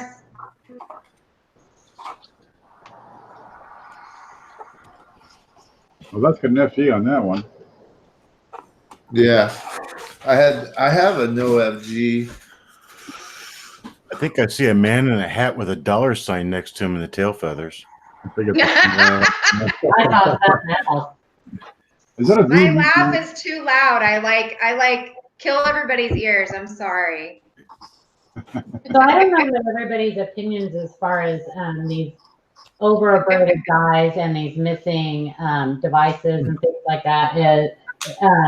To me, like the 69Ds, they used to attribute those, but they no longer do because they are so common, almost more common to find that than a normal one. I think a lot of times the reason some of these, like the 3.5-legged buffalo and the two feather buffaloes are valuable is rarity. I think a lot comes down to rarity on those because they're all the same. They're all caused from, over-abraded dyes. Well, those 1969Ds that were certified before they stopped certifying them, those have some value for novelty. In the holders, yeah. They're in the holders, and there will be no more in the holders. Kind of a good thing there. So they have an added novelty value. Now so I am showing a no FG, and you can see that right in this top area there is a little bit like touching the leg. All the no FG 72s will have that little bit right there, but other than that, there's no FG present. So is that actually an FG or is that a flash that was they tried to get rid of? That doesn't look like an F. It's a good question, Paula, and I'm not quite sure the answer to that, but I have noticed studying all the no FGs on PCGS that they all have that similar little part there. Can you put that picture back up of that very weak FG? Of the which one?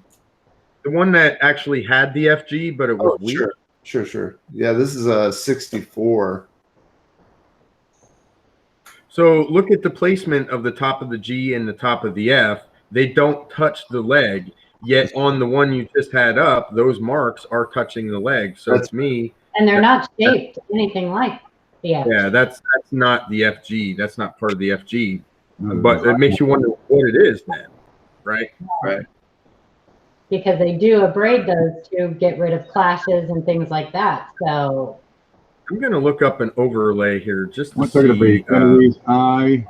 No, be further back. Part of his ear, perhaps, in that spot. Oh, you're thinking as a clash? Yeah. It's possible, but to be on all of them or most of them seems kind of odd, though, right? Yeah, no, I mean, I do see some stuff down here between from the O to the tail. That looks more I'm like pulling up Right pictures there. Yeah. I see what you're talking finger about. feeders.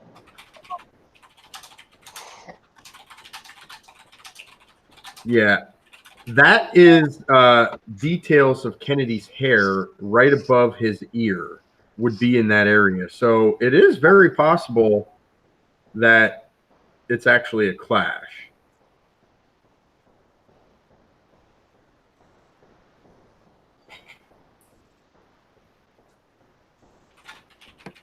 Cool. Oh, there you go. Now let's take a look at hers again, just to.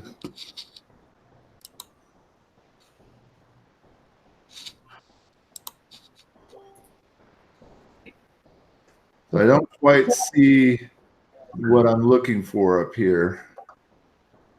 It's so hard to tell with all that damage if there's anything there. Yeah. Yeah, there's so many contact marks all over the surface of the coin. Yeah, I've got all kinds of other marks that have higher contrast than what we're looking for. I can't separate that from. Chuck has Frank Gasparo up on his screen there. Nice little write-up about him. Well, actually, what I was wondering is if someone else could bring up Frank Gasparo in Google search and see if they get the same thing I just got. I can try. You probably will. It's like next to his name, there's a share button. Then there's a little, like a little thumbnail image of him. Yeah. So you've got a little black and white thumbnail image with his little autograph underneath it. Yep. I drew that portrait. There you go. Boom. I didn't even know they were using it. But I guess Wikipedia is using the portrait of Frank Gasparo that I drew. Oh, good. You can get some copyright. Pretty cool, right? It's not 2005. I just thought it was kind of weird that when I brought up Frank Gasparo to see information about him, that my drawing showed up as their thumbnail for him. It's not on the Wikipedia page. That's actually really cool. Well, it's got to be somewhere in Wikipedia, or it wouldn't be able to show up in Google like that. Well, aren't you just quite the artist? Aren't I? I didn't have any idea that we're doing this. That's weird. I've seen my artwork come up in other places I never knew. That's pretty cool, Chuck. Maybe if I search somebody else's name, my artwork will come up there too. I think it's pretty awesome sauce. Yep.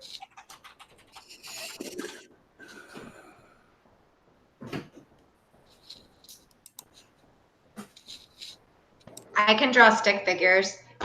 I can't. Yeah, I can't even draw them. Yeah, I did a search of Adolf Wyman, and it came up the drawing I did of him. Gorgeous. That's interesting. You are famous, man. I go with 3D art. Jack of all trades, I guess. Hey, I want to do a shout out. Since we're talking about autographs, I actually have, wasn't that the last copy of your book, Chuck, that you had? You sent that to me, autographed it, personalized it. That was pretty cool. Yeah, it was. And I've not sold one since then. And that's great. That was like 2.5 years ago. I'm the last person to buy Chuck's book, and it was autographed and personalized. So, but I also got another one recently from Gary Wagnon Sr., and it's the quick reference to the top Lincoln cent die varieties. I already had the book, but I didn't have an autographed one, and I didn't even ask for it. It was a nice surprise. And That's awesome. He said, Christopher, happy hunting, brother, from Gary Wagnon Sr. So if you're watching out there, maybe, maybe not, but thank you very much. I appreciate it. And this is the type of stuff that is so valuable to me. I will never get rid of Chuck's book that's autographed, and I will never get rid of this book as long as I live. So I appreciate it. Thank you. That's so sweet. You're going to make me cry, man. Shut my camera off. Shut it Internet. off, Chuck. Actual value brings more value than numismatic value. Okay, I got one here. Let me find my way around here. I got to look at the question. Where is it? It is from Coin Collecting Texas 23. And he's got a simple dime on 96W, and he's asking, what is this worth? Okay, let's get the coin here. And then I got to switch this over so we can see me. At least 10. Present, and then I go to the screen share. Oh gosh, this is so much work. Here it is. It's a 1996W Roosevelt dime. Pretty darn sharp. It's an MS66. Right, and I got a picture of the back over here. Where'd you go? Just like that. Look at that. Pretty. All right, MS66. This is in a PCGS slab. I'm going to show you this trick right here. You got 5189.66. 5189 means it's a Roosevelt dime. 0.66, well, that's the grade, MS66. Then you got the slash, and then you got this, which is the certification number, the ID for the coin. Well, I took the liberty of typing it into the calculator, which is here, 21984583. All right, I'm going to take that and copy it. And here's the thing. We're going to go to PCGS page now. Where the heck is that gone? Here it is. Well, they just changed it, it looks like, and then it'll go beyond 64 all of a sudden. When did they do this? Oh, there's more pages. Ken, I'm looking it up right as we speak, too. Okay. It's about 30 bucks. It's come up here to resources, certification, verification, and you can type in your number right there. 21984583 and verify. It'll tell you what the coin is. There it is, 96W. This is your coin, 1.5 million mintage, and their price guide value says $18. Now you got to take that with a grain of salt. We talked about price guides and values during the last Q&A. You got to take them all with a grain of salt, and it's a interpretation. And well, do the homework and see what the various price guides are saying, and then compare to auction records, all of it. Numis has 31.25. Yep, 18 is what they're saying. Prices have been falling on them. Yeah. There you go. You're ranging from 14 to 18. Over on NGC, they're ranging from 16 to 27. You can pull it up on Numis Media. Here it is. What is it, 96W? Yeah, you have to go to 66. Yeah, for 66. Okay, I gotta click on that. That's a wrong one. That's 96D. So you have the coin, you know the grade. It's been certified. You know it's authentic and genuine, and you have the grade. Now it's just a matter of looking it up in the various price lists. This one says $31. Well, keep this link handy. You'll find it in my blog, the key information websites, and Numis Media is in there. It's coinprices.org, and it'll help you look up those values. Okay, stop that button. Yeah, ever since W quarters came out, the W dime prices have been dropping like crazy. Yeah. And there's 2 million of the quarters, 1.5 million of the dimes. Well, you got to have a full set of W's. What are you two up to? What? Nothing. Chasing squirrel. Yeah. Somebody, What are you doing? No, I'm not presenting to anybody right now. You text Hi. it, you hit send, and then Chuck starts grinning. You can see this. I did not spit out any coffee. All right. Just drinking my There's coffee. got another one up here, it looks like. Yeah, we have Trey's Treasures submitted this. It says, is there a clash from N to the hat and U to the hat? Somebody else said that it looked like a clash. To the hat. Oh, on the front. It's actually a cap. Smurf cap. That looks like just contact, like scratches. Yeah, those are scratches. And yeah, it's not. Where's Brian Rains when you need him, huh?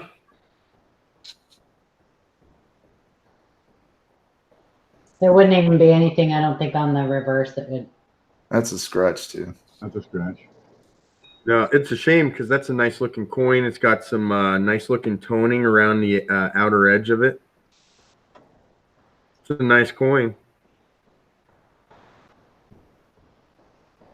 Yep. Now Clash has got to match the design on the other side. Of course, with the Reese, you got lines all over the place anyway. Guess what? Morgan dollars are heavily documented. Fan world. Yeah. Yeah, your likelihood of discovering anything new in Morgan dollars is really small. Yes, Morgan dollars Unless were you're Brian Reed. Morgan dollars were heavily documented to die pairs, to die states. Still one series that got a lot of attention. We've only got 2 So, years Jessica, left on the anniversary of the last issue. What did I do, Chris? I was going to say you met Brian a couple times, I think, right? Yeah, he's like super duper awesome sauce. Great guy. Yeah. I mean, not only is he a great guy, he's nice. He has a great sense of humor. But Yeah. this guy is the real deal when it comes to Vans. And I mean the real deal. I was at his table at one of the recent shows I went to. I finally got to meet him. And I met him, then I walked around the show, and then I spent the last hour or two at his stand just shooting the shit and going through some of his coins. And while I was there, a guy walked up and he had 5 or 6 slabbed Morgan dollars. And they were all BAMs, but they were not documented on the slab. So the guy gave the pile to Brian and was asking him about them. And Brian starts looking at him and he says, oh, yeah, this is a VAM 102A. This is a VAM 110B. I mean, the guy knew this stuff right off the top of his head, and it was amazing. And I think he has quite a few discoveries as well on VAM World that are credited to him. So if anybody has any questions about VAMs, he's the guy to go to. I agree. It was really cool when I met him and he was telling me things on his just things that he had. He'd pull out a coin and flip to a page in the cherry picker guide and be like, this is the coin from this. And I'm like, how did you even remember what page it was on? Like, he's really good with this. Because they're in numerical order. What? Nothing. They're in numerical order. Oh, well, he was just really good at it. I was like impressed. For sure. I knew I didn't even hear the name, and I knew who you guys were talking about as soon as Chris mentioned what he did, and he went to his table. I mean, this guy's a walking encyclopedia of VAM. He is. Yeah. He really is. You know what? He must have a photographic memory too, because the normal person can't remember all of that. I mean, it's amazing. Oh, brother.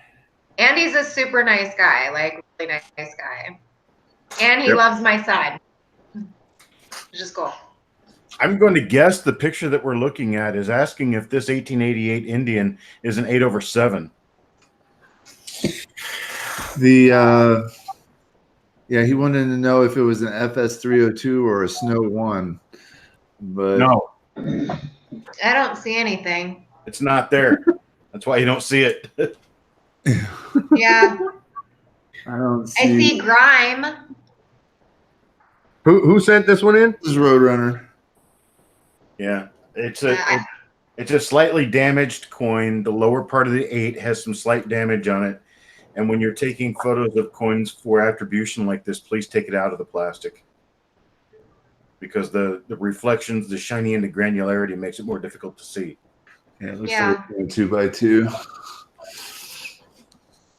Is there any way to tilt that? I'm tilting my head looking at it. You're tilting your head the wrong way. I can turn it 90 degrees. Nuh-uh. It's the right way on my side. whole panel's going on backwards. If only the YouTube watchers could see all of our heads going sideways. They need to have their volume muted too. I'm sorry. I have a loud laugh. If you take a look for the Snow 1 or the FS103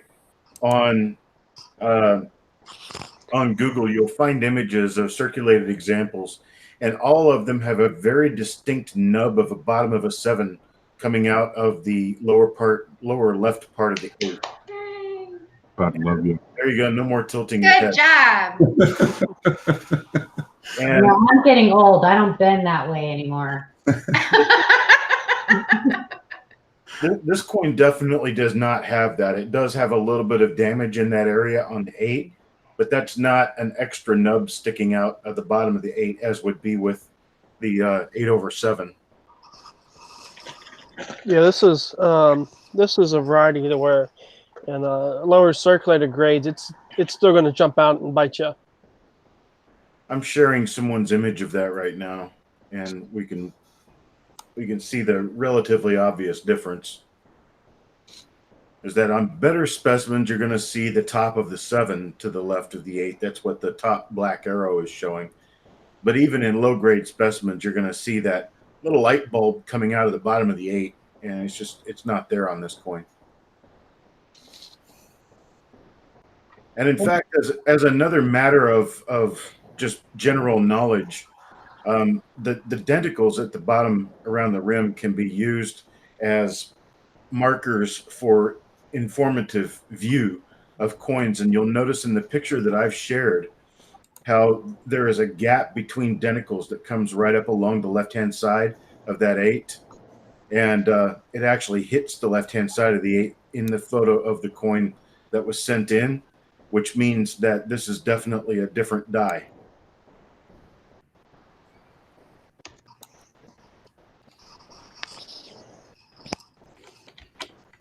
That's all I got to say about that. It That was a good impression. All right. And then I've got one more loaded up. I was running through the woods and something bit me. is.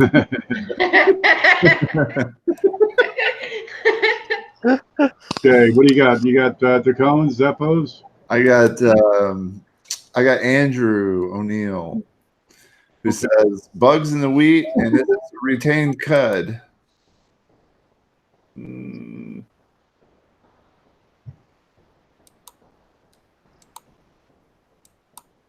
Yeah, if this is your, this is one of your it's one of your better known 55S. I want to say better known. This is one of your better 55S reverse die breaks. Now there's some definite, I guess, differences of opinion in what a retained cud is versus a complete die break, meaning that it's broken from rim to rim. Now, a rim to rim die crack exists in smaller form. Then there's a rim to rim die break, and then there is a retained cud. That's in progression form. A retained cud has to have a definite and clear shift of the design features within the broken area for it to be called a retained cud, meaning that piece of the die had to have shifted and moved and is ready to fall away. And I don't see that here. I see a large die break with some chips on the outside of it. I see the edge of the wheat stalk that kind of lines up. Oh, maybe it doesn't. I don't know. But that, I mean, it's a little educational tidbit is that when you have a retained cud, generally you're going to have design features that have completely moved from their position. So we're looking for a difference in elevation. Yes. You're looking for that die starting to sink. Yep. God, I should have shut up 3 minutes ago. You guys could have explained it a lot better than me. All right. Huh? Next one. Paula woke up. Huh? I'm trying to figure out what Cousin Jeff was talking about, a Fredbear dogleg. I'm trying to pull up DeCone's FF102. Hey, you want to go back to the obverse? Specifically the vest.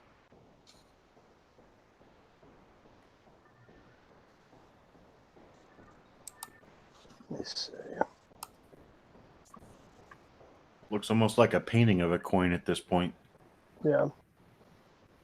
Yeah, this kind of have a cool look, A loss of detail. like a watercolor painting of a coin.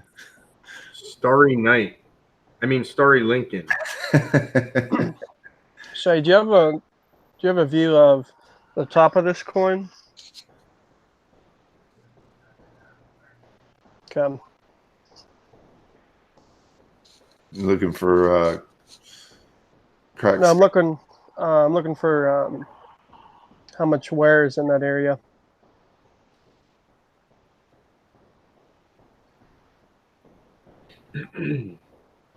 Yeah, so this is still an early stage.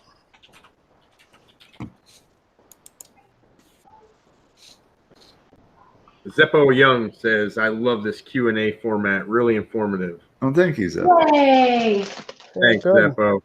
So we like to hear. So yeah, that's 50. Some That's slides 50. could be RPM number 1. The Zeppo operates Young Mugs coffee roasters, by the way. I thought we'd give them a plug. If you want some coffee that's going to keep you up all night long like this, you can Talk to Jessica about coffee. yeah. Lots of Young Mugs it. coffee roasters. Look at her. She's trying to use her phone as a TV remote. That It's S is super pixelated on the computer. I can't see it, so I'm trying. Like Jay just zoomed in, and I'm trying to see the mark. I know mine's super pixelated too. the position of this mint mark matches very closely to RPM number 1. That's what I'm. Yeah. If there's two slightly raised curves above the S, then you just above the S, like that fall in line with the bottom of the 5, you definitely have RPM number 1. And if it's RPM number 1, even in that condition, you're talking about a $5 to $10 coin, because RPM number 1 is a rather scarce coin.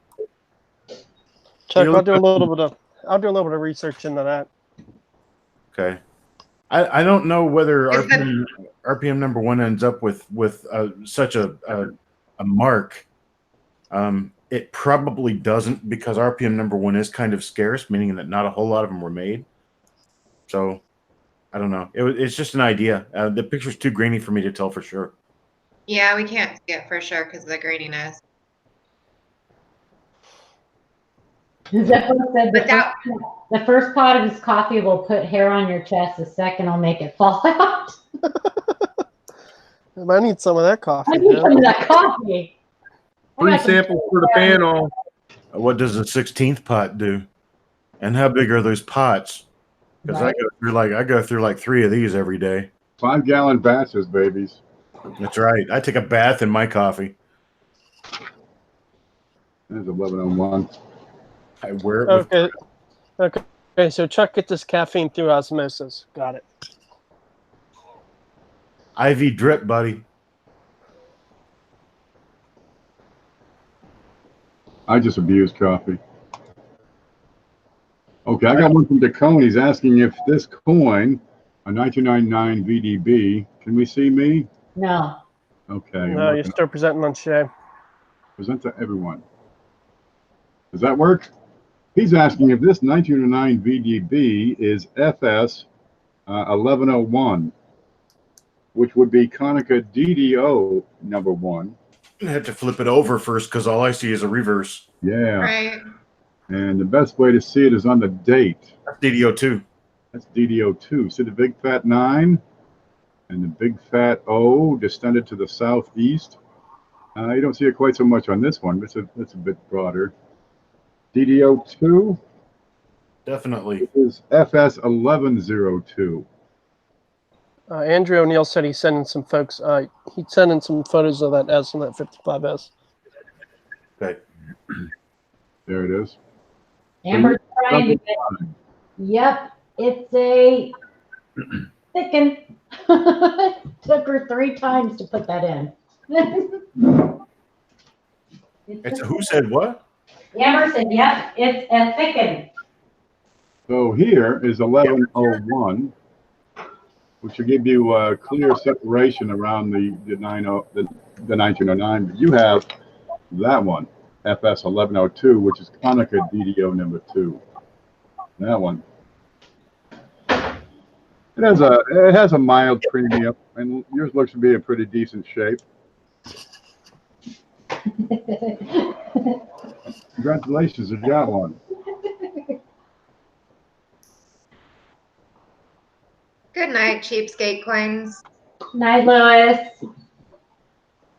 I gotta close 100 windows. Oh, they've been sick. Him and his wife have been sick with the crud.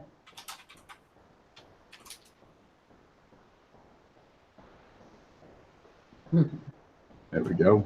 Have you got another one, Shay? Shay? Shay? Look up, Shay.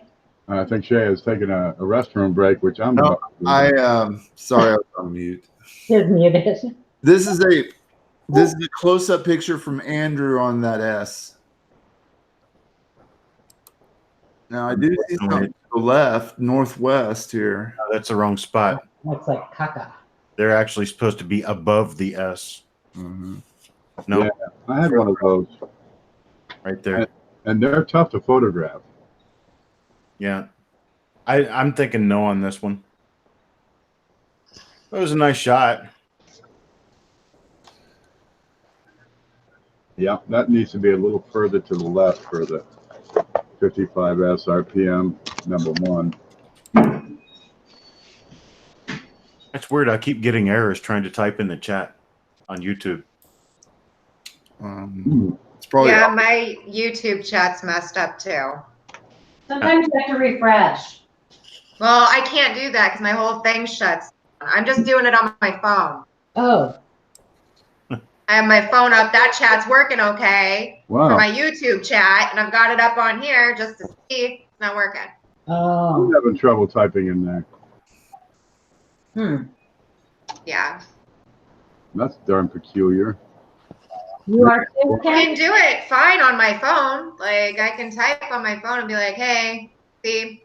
Yeah, And mine's that goes working. through right away if I do it on my phone, but then I come over here to my actual YouTube and it's like, no, you can't type on me. I'm like, okay, I'll use my phone. No, it didn't work for me 3 times. Mine's working. Okay. Maybe I've been timed out. Okay, You let's got take just a few moments and step away from the screen. So I'm going to set this to voice activated. Whoever talks is going to have the focus for a bit. all right. This one here is from Zeppo Young, and can you tell me more about this coin? I saw online this particular year in mint mark that it has a few varieties. Thanks. Well, this is an 1854 O, so New Orleans. The 1 dime. It's a seeded series with stars And arrows. and arrows. What do we see on the eye of dime on the reverse?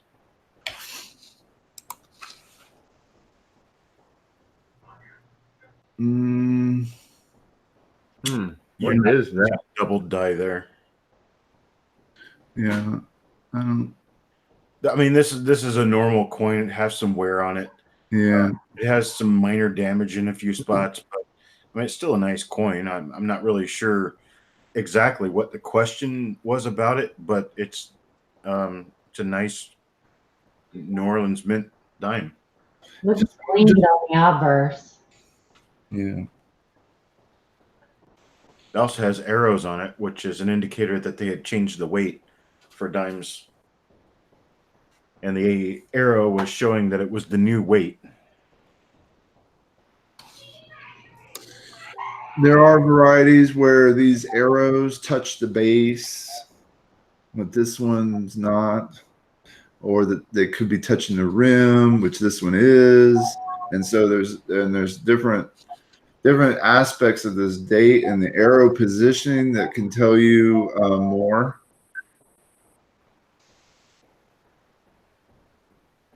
But they're generally readily available. The mintage on them was about 4.5 million. Actually, this is a 1854-0. It's a 1.7 million mintage, 1.77. But it's not I have a book here from Bowers that talks about it being. He says 1854-0 is decidedly elusive in mint state, but it is not a rarity. There's enough around that specialists can find one without difficulty. Most are at lower mint state levels. This one is not at mint state level, by the way. Definitely circulated. Yeah, it looks good. Fine or very fine.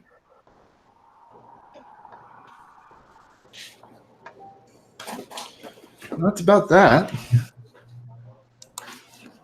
All right, but I love the seated dime series. They are nice. Seated dimes, seated half dimes, seated quarters, seated half dollars, Seated dollars. Yep. Seated 20 cents. Seated 20 cents. The thing about the seated was people, I mean, at the end of its run, people were so tired of the design that you give them anything and they were happy.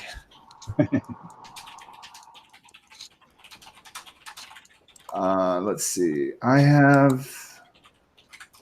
can go back to one of DeCone's other ones, or did you look at all three of those? I looked at the one. I didn't have Let me pull up, photos in there. I'll pull up his quarter, although there's no question.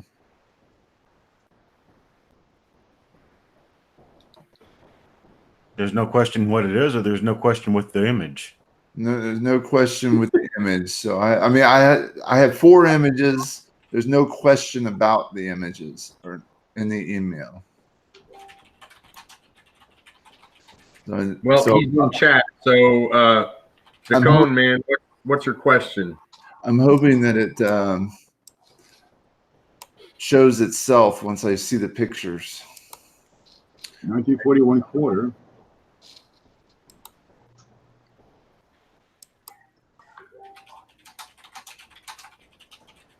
Mostly shiny. MS a billion. MS 1 billion. Yeah. So I'm seeing something up by the L that looks like damage, but I'm also seeing something by the B. I'm not really sure what that is.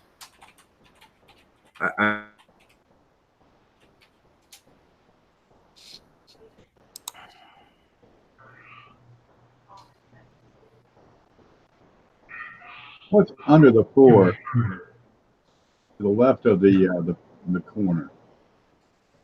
That. Is that raised? I can't tell. Ken, are you talking about the line that's underneath the crossbar? That's right. Oh, that. That's common to 1941s. Okay. That's master die doubling. But Trey wanted me to tell you guys that he found a silver quarter today in some customer wrapped rolls. Get more. Oh, that's awesome. Congratulations, Nice. Trey. 62D. Aw. Yeah, I think Jessica has some kids fighting in the background or something. Or maybe it's Sarah. Could be. Like, that's what they're saying too. I don't, like, I have a TV on in the other room. Why did you put it to me as presenter? Go to somebody else. It's probably Sarah. No. You're in the hot Tyler's all the way upstairs. Blame it on Sarah. Okay, fine. It's my sister's fault. Wherever she is at, she's just, her voice is here, apparently. she hit Hey, put me back on. She hit a pre-recorded thing under your seat. Had to have. Yeah. Sounds like something she would do. For real. A coin from 1681. It's Danish. That doesn't look like a Danish. It's a cheese Danish. That's a cool. Oh, I see a little bit of a double die there. Two skills. You're talking Down about below that, I, Jeffrey? huh? You're talking about, or the one, the numeral, the, No, I'm looking down below that S. oh, I was Give me looking up at the, That's not a double die though, because Is it? those dies were not hubbed. Yeah. Those dies were hand cut. That would be a double strike. It's a double punched S. That's all, Yeah. and a double punched D. Or the D could be recut, but the S is definitely double punched.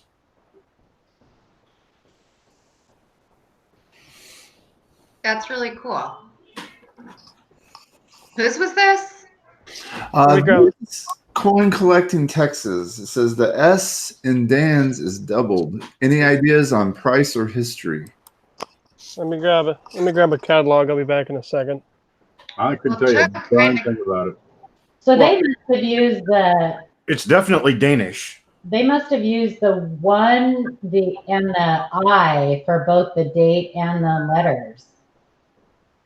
Unless it's SK1, yeah, I don't know. Most of that part was probably hand cut. Hand cut? Yeah, that's what they did back then. We're talking about something that's really old. Right. That's what I think too. Yeah, this is actually a really, really cool piece. I like it. It is a cool piece. Let's see. 1681. Danish skilling. It's Christian 5. That's what it says.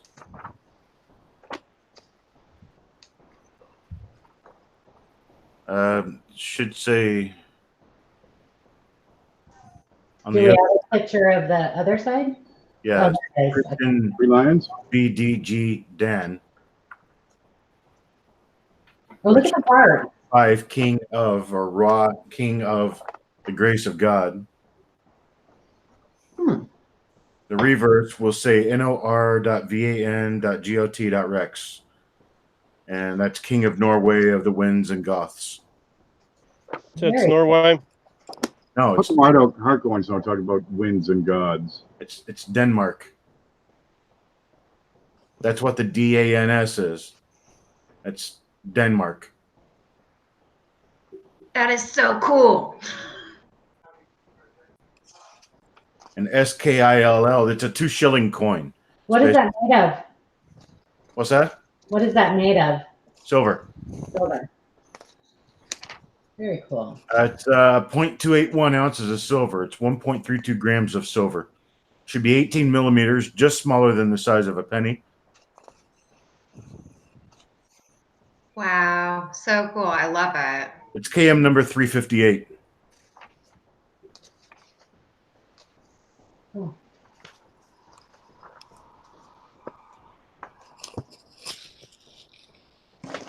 And there may or may not be any mention of the doubled S, because it could be that all of them were that way.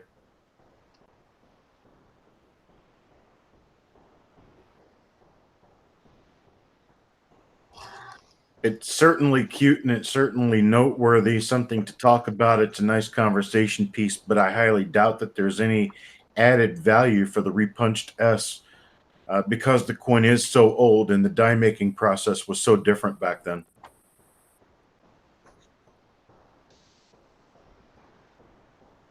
That's good education here. Cool I've got one beats. from Alan English coming up next. What are you referencing, Chuck? I just looked it up on Google. There's a website called numista.com. Oh, Numista, okay. numista.com. Yeah, I have Numista. There's a lot of things that could be found if you just type something into Google.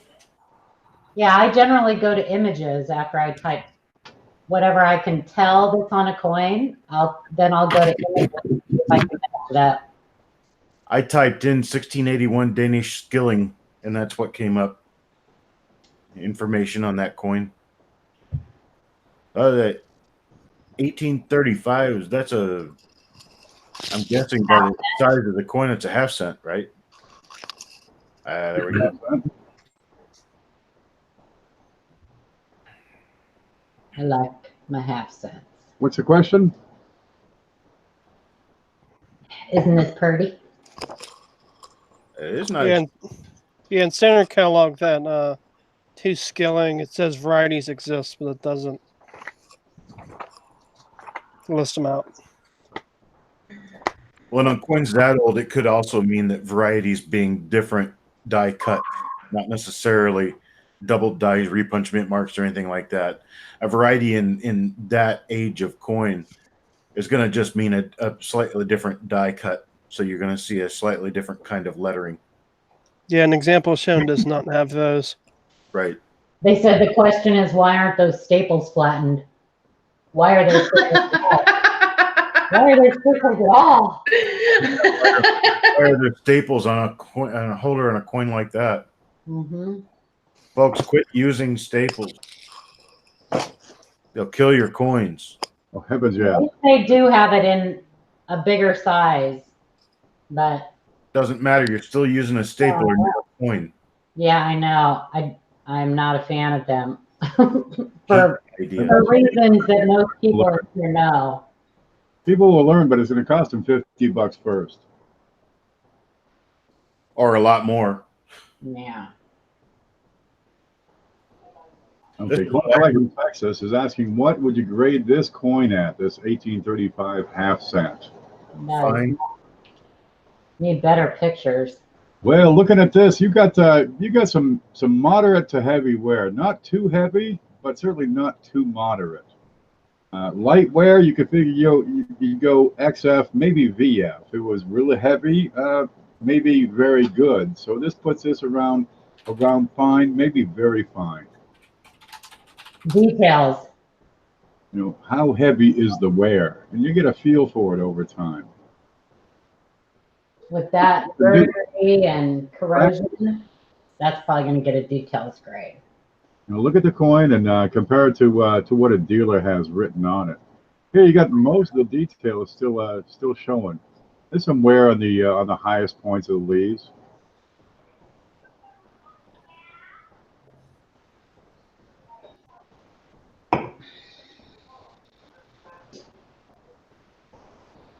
Yep, and press down them staples. Or put it in another holder. This is what I do with stapled holders.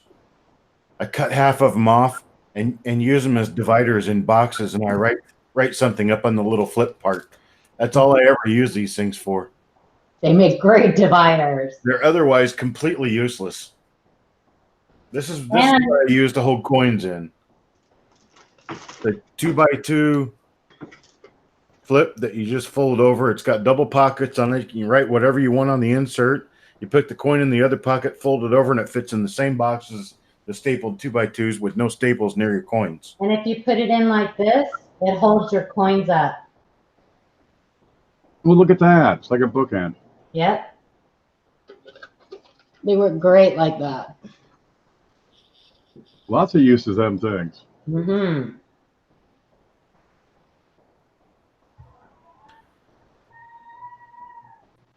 All right, we got another one yet? Hello. It won't load. No, let's see. We do have some more. Let me see. Were you going to do Alan's? I had Alan's up, but no, wait, I still do. That's what this is. Okay, I got to zoom over. Alan's asking, is this a repunched mint mark? Share. And I got to get the focus. Share. There. No, it's on yet. Where'd it go? I had it, I swear. Must be here. It's a 1982. What was it? D, large date, zinc. And he's asking if this is a repunched mint mark. You need to present yourself. Negative. No, Ken, you need to present yourself. I'm not doing that. I can see it. Stop. A repunchment mark. Oh, It's I see. I got fake click. Present to everyone. Here it is. Mm-mm. Note. Nope. Hammer or something. That looks to be a flat shelf. Oh, that's why I had Shay locked. Okay, there we go. You might be able to see it now. 1982 D, zinc, large date.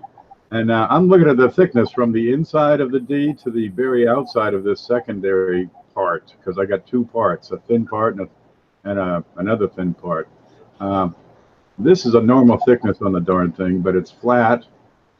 It has been shrunk, and these are the key points that you look for on mechanical doubling or machine doubling. So not an RPM. No.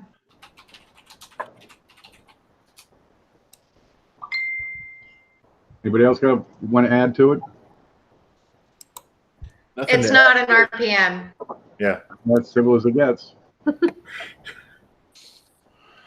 All right, I've got Say it, sister. one from Mike Badger. Now he's shown me this before, but he wants to know what the rest of the panel thinks about the date. If I can get it to show, there it is. There it is. Oh boy, that's a shame. What I think about the date? What I think the date is, or what I think about it? Yeah. What do you think about the date? So 1856. No, just kidding. Question. That's in 1858. Can you zoom in like up at the top right of the coin? That's not going to do any good. 1858 small letters. It's just it's in 1858 small letters in, I would say, a damaged AG condition.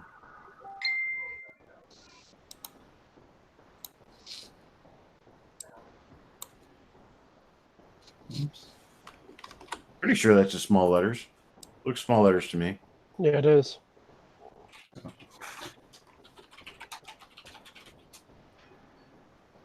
There you go, Mike. Struck through life. Struck through life. Yeah. Perfect. Love it. Yeah, you see that flat spot where ON on one would be? That looks like it received the blow from the other side, which tells me it's not a struck through, it's a damaged piece. And a coin in this this kind of shape, you can usually go with damage as being a cause, and you'll be right on every time. I see Crux, the Southern Cross. All right. I think I see a horse. No, it's definitely a dog. It's Sherman. Oh, I'm No, this sorry, I'm loud. This has got a long nose. Oh, party pooper! He got up and left. He was down here asleep next to me not too long ago. I guess he decided we were making too much noise for him, disturbing him too much. Disturbing the peace. All We right. were breaking into one of his 19 hours of sleep today. Lord, I would enjoy that. All right, we got another one from Tacone. The Reals? Have you Surprise! seen this one before?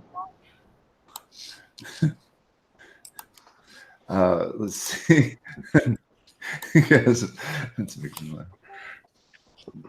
All right, they're loading. And his question is 1760. Oh, is this double struck? 1764, 2 Real, Cobb, Bolivia, Spain.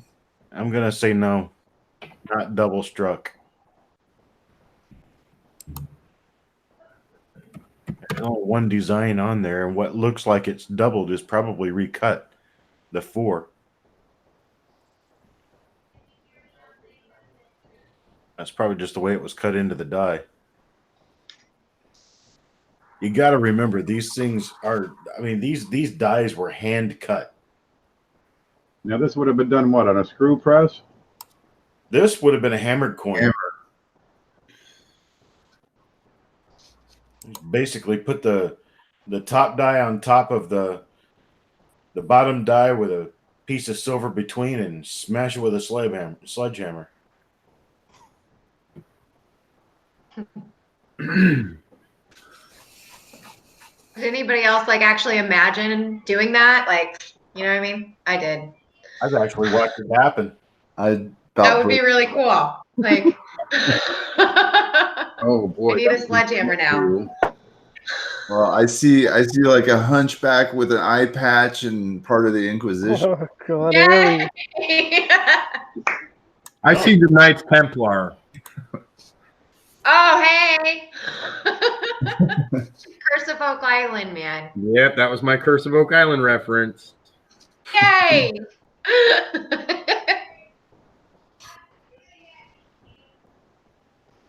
You say Inquisition, and I automatically go to Monty Python. Oh, I'll bite your legs off. In- Dead. It's only a flesh wound. You can't expect to wield chief executive powers just because some watery tot threw a sword at you.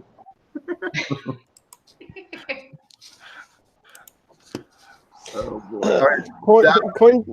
Coin Dragon just said now he's thinking of the history of the world. Right? I just wonder how old that hair is. Yeah. Or where it came from. Yeah, you got a little follicle there. I'm sure it could grow something. All right.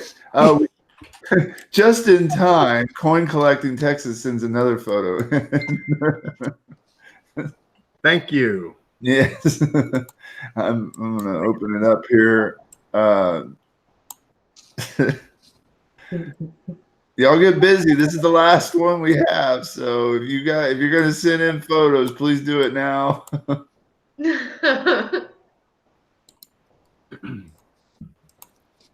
All right. File. While we're waiting on that, we were talking about Monty Python. Years ago, I went to see a play called Spam-A-Lot. Oh my God. Yeah. It was the only play I've ever been to in my life, but I'll tell you what, it was awesome. It really was. All right. What would this grade at? Asked Coin Collecting Texas. And yes, that's a 2019 W quarter on top. All right. I didn't. Oh, yeah, up there. Oh, very good. W!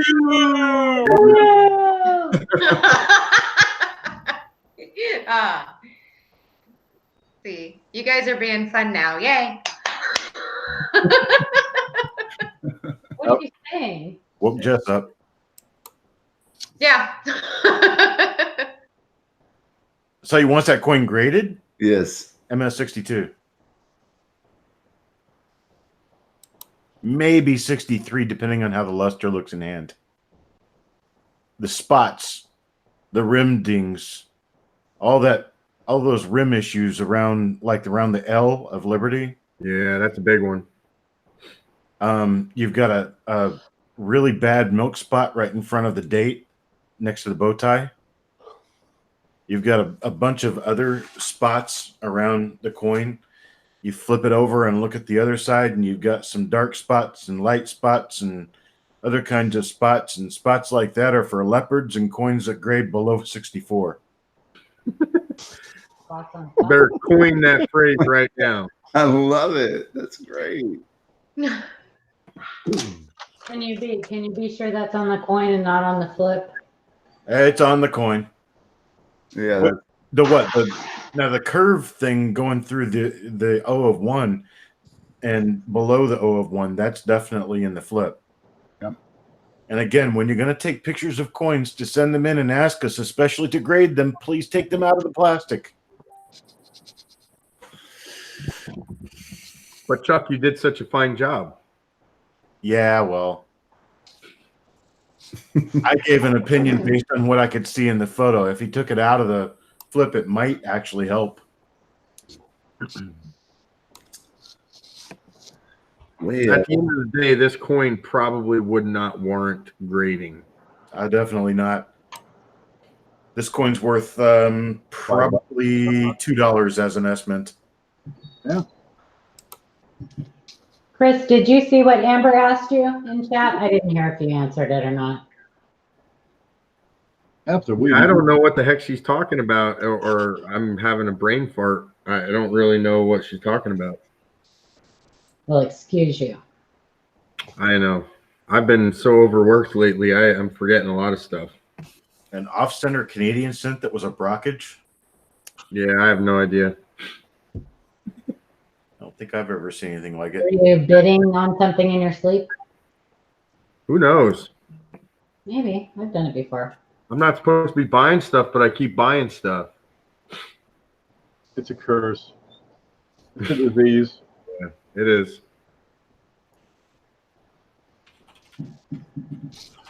Well, that is all we've got. Now we even got the YouTube chatters talking about it. Your mother smells of elderberries. I thought in your general direction. Oh boy. I like the part with the eunuchs. I can't remember what her name is that she was in it, and she's going down the line. Yes, no, no, no, no, yes, no, no, no, no, yes. Anyway, I like that part. That's kind of how I pick my men too. So I can't swallow carrying coconut. No, no, no. coin collecting Texas, no, it is not worth sending in for grading. You have to get to the core reason of why you're sending it in to be graded. And typically it's either because it's a beautiful piece you want in your collection, or you're looking to market that coin. And typically, if you're going to have it certified, it's to improve marketability. Does it add value to the coin? It's the same coin in the slab or out of the slab. So is it adding value? Because it's going to cost you $50. Maybe you can get it for 20 or 30, a little cheaper here or there, or on site or through Annex. But a common misconception is that grading a coin somehow imparts it with some boost in value. This one was sent in just now by Andrew O'Neill, Black Cloud Mining. It says cool nickel with die crack reverse.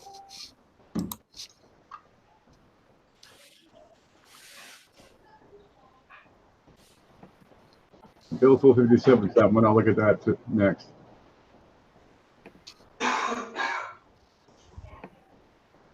No, Amber, since I don't know what you're talking about, no, I didn't buy it.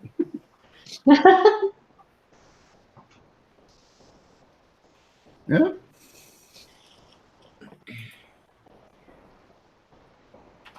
Anybody ever get horned by a deer?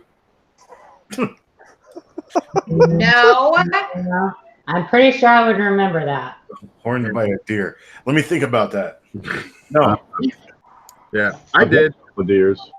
I got horned by a deer, and the damn thing was made out of concrete. You got horned by My husband might have Oh, before gotcha. deer Struggle hunting. is real. I don't know that. I've got one Yeah. right now if you want to see it.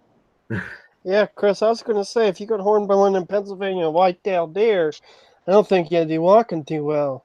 No, I was trimming some hedges, and I just happened to back into this concrete deer with horns on it, and it really got me good. Yeah. If you guys ever have like a few minutes to kill, look up Bambi Lance on YouTube. Man, I could so go in a direction. I am not going to go there. Oh, you're in rare form tonight. I am not. I know. Well, I've had this. I'm going to be up for days. Take it easy on the juice. Okay, Bill 457 sends a 1993 Lincoln, and he's asking, is this a die crack? No. Oh, it's a And scrap. I see a dark, a light, and a dark. This is this looks to be a furrow. If you take a nail and drag it across your coin, you'll create a furrow. It's a metal being pushed up on two sides. And you'll see this alternating light, dark, light, typically in photographs. This is the hallmark of a scratch.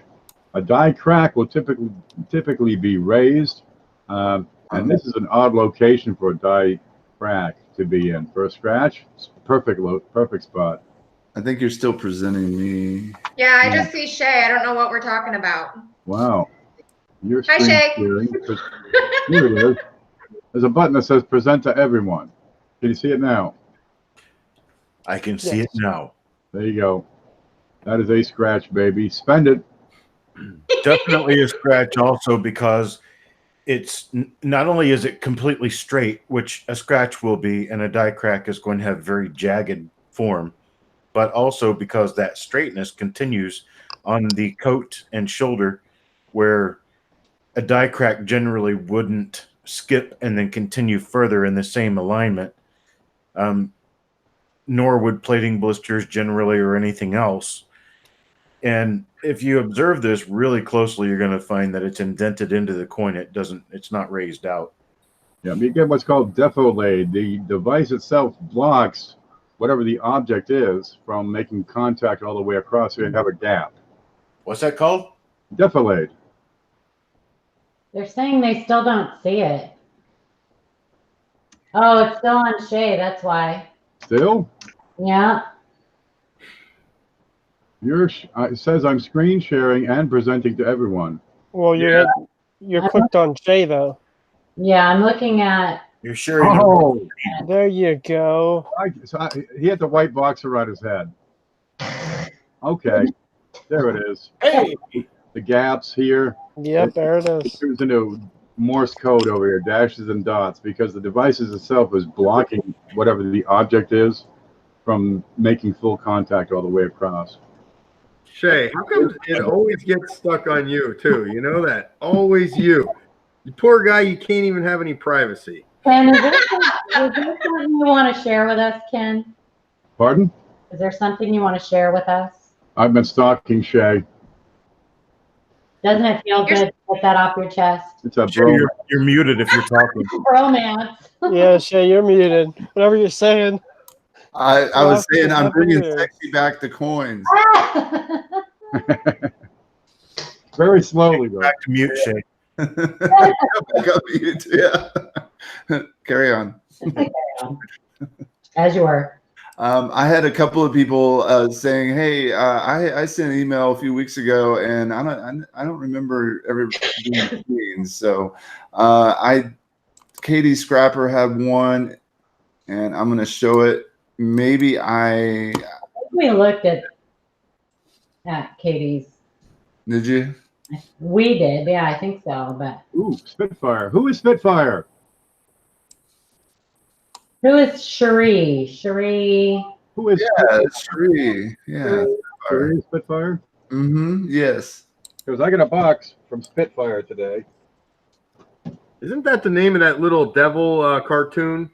Isn't that his name, Spitfire? Spitfire. And I got to open that up to see what's in there because That was before my time. 6 pounds. Really, Paula? Yeah. KD, I think we did talk about this one. That's a Lincoln in jail.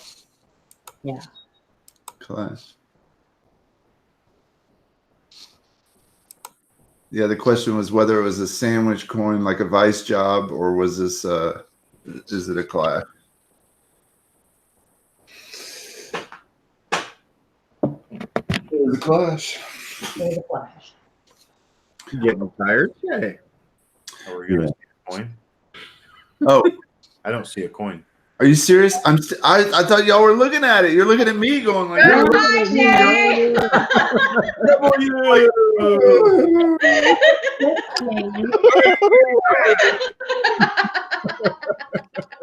all right. Oh, There we go. Hey, that is a die clash. Now I Yay, can it's a jailbird. You see how crisp the edges are on the detail? I like that word, crisp. Crisp. Crispy. you would like it. It's a good word. It's a good word. It's Crispy coins. Crisp. It's got me a jog of tea, a bag of crisps. Christopher. It's better than crusty coins. It reminds me of a fresh dollar bill. Nice and crisp. When the design that you're looking at only affects the field of the coin and it doesn't affect the high points, then you've definitely got a die clash. If you're talking about a hammer or a vice squeeze job, the design that you see is going to be on the top of the higher points of the coin. So it's basically just the opposite effect. And if you think about dies having recessed areas, and when dies slam against each other with no point in between, then you're going to end up with the design transferred from die to die, which would be the high points of the die. Not going to reach into his ear.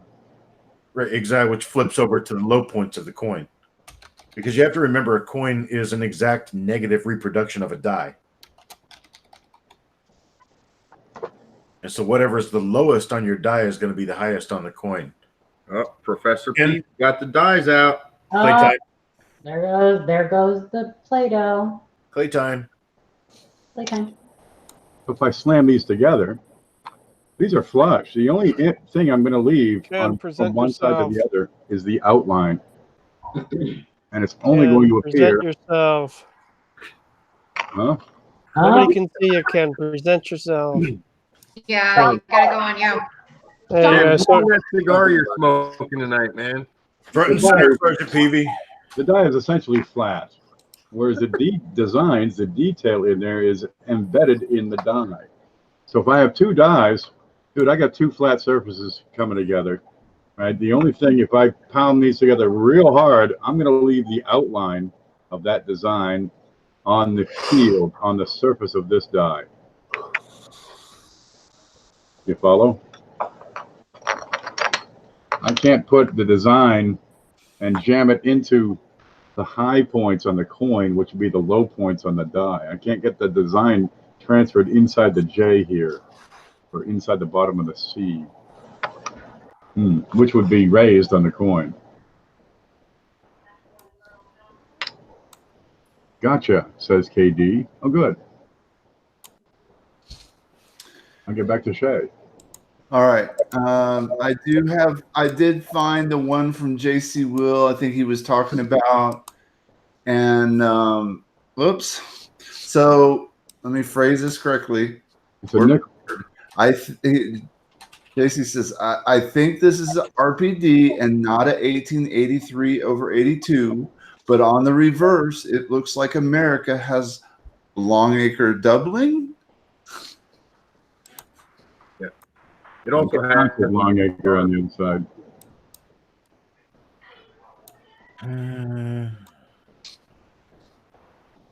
What was at the top of the 3 in the date?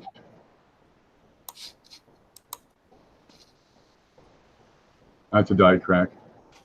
Yeah.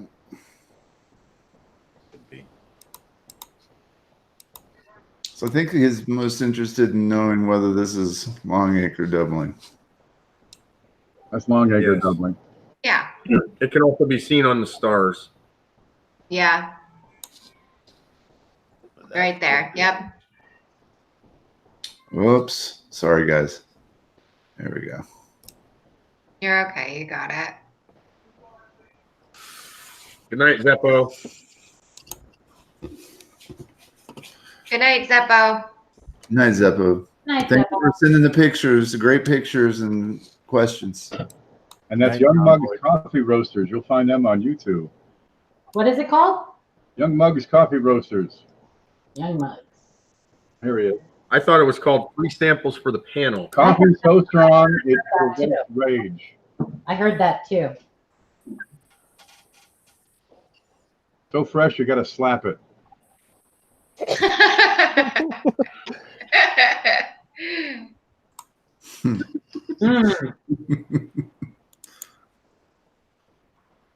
wonder how many people watch us just for the comedy. I do. I do. Right.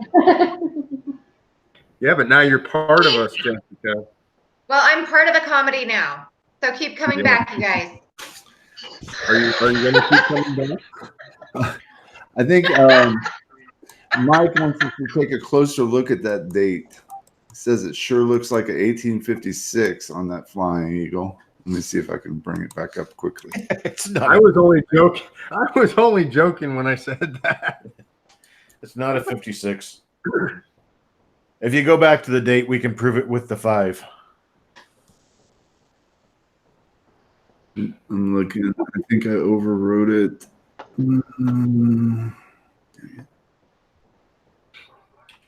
Yeah, I overwrote it. Just give me a second and I'll pull it back up. Next week, we're going to have a 1913 Liberty nickel being showcased. What? Whose was that? The Flying Eagle is Mike Badgers. Mike. There we There he go. is. You got it?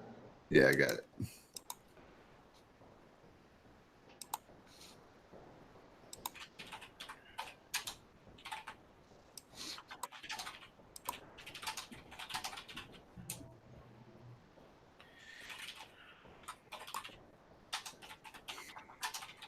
Now it's 58. Bill says they never knew they went to 58. They did. 56, they only made a few hundred. 57 and 58 are the two primary years. 58 has two varieties, a large letter and a small variety, small letter. Those would be your major design varieties. There's several snow varieties. Right, and the small letter is only on the 58. The small letter is not on the 56. So just by having small letters, you know it's a 58. Oh, dropped my. Absolutely. And Mike says, what's the difference in the 5? Difference in the 5 is the shape of the 5 altogether, and on the 58, if you follow, here I have a 56. Let's see. Let me find one here. Now I'm trying to look up a photo. Let me find one.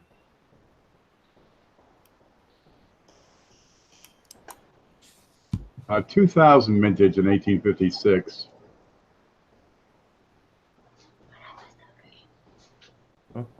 I found a picture now. Just got to bring it up on my screen. Bill 457 says he has a 56. I got 2. I see. You have two 56s? I got a 56 and a 58. You have a 56? No, I got a picture of a 56. Oh, okay. I wish I had a 56. Can we see this okay right here? I can't blow it up any. Maybe I can. There it is. Here you have a finely detailed 5, especially the back end of the 5. It's thin and narrow, and you got a nice curl on the top of this thin flag. Whereas if I compare this to the 58, it's going to be a lot bigger on the 58. But look up here, as the A and M are connected. On the 58, and this is supposed to be small letters. Somehow I picked up the wrong one. Pull up small letters. What's this one? That's a large letters. Okay, that's a large letters. But the 58, the flag part of the 5 is much thicker, and the general design of that 5 is different. You get a nice fine one over here on the 56, and a big sloppy piece over here on the 58. The tail of the 5 curls all the way up on the 58 too. 56, the tail of the 5 is kind of sticking out. On the 58, boy, it takes up a lot of space inside there. Big fat curl. And we compare that with your piece. Let's see if we can do that. And are we seeing it? No. We should be seeing it now. And the tail of that 5 really takes up a lot of space. You got a big fat backside of the 5. That's a 58.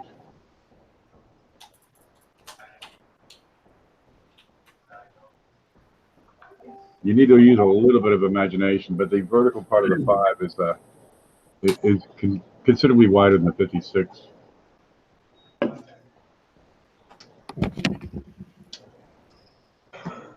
There we go. There may be some delay in getting the pictures over. There you go. There it is. This is my quick and instant.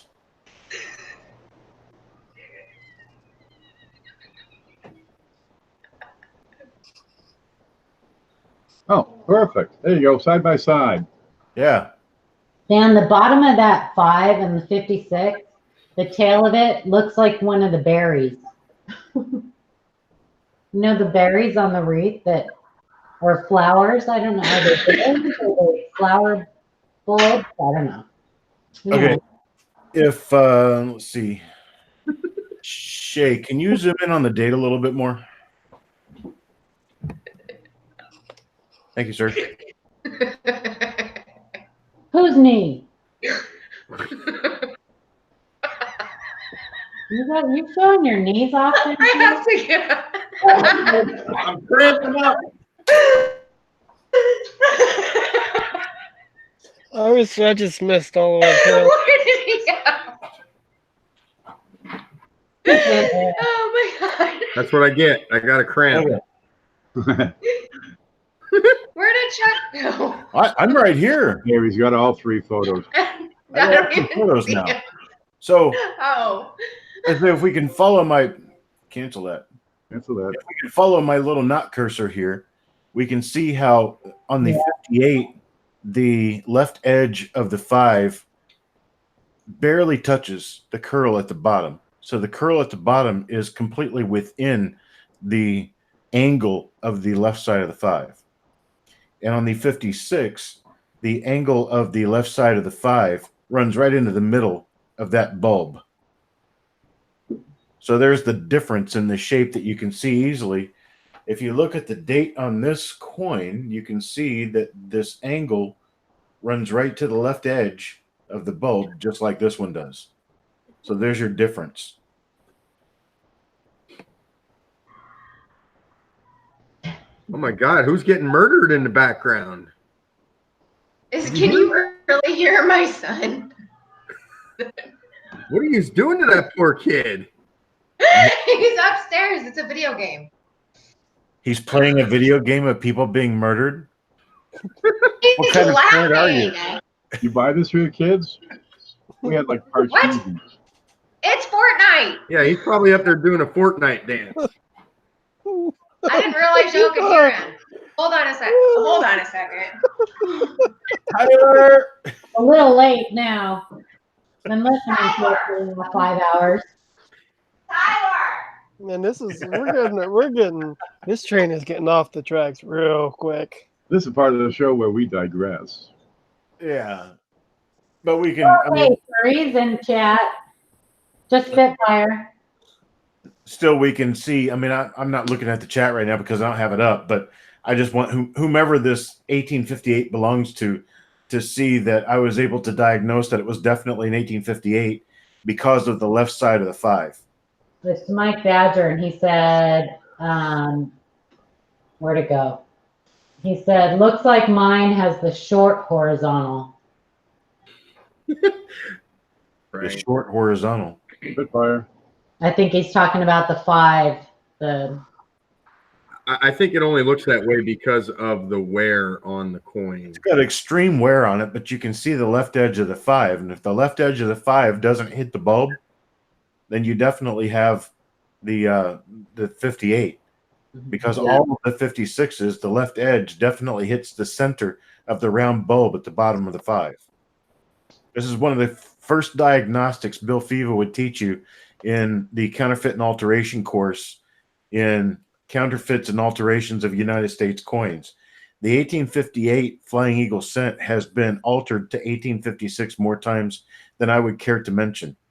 And this, they keep forgetting to do the 5 because the 5, as you can see in my images here, the 5 is a totally different shape between the two coins, between the two different years. And without being able to see the 8 clearly in the date, the last 8 clearly in the date, you have to use that left edge of the 5. And the left edge of the 5 in the very worn coin definitely shows the same features as an 1858.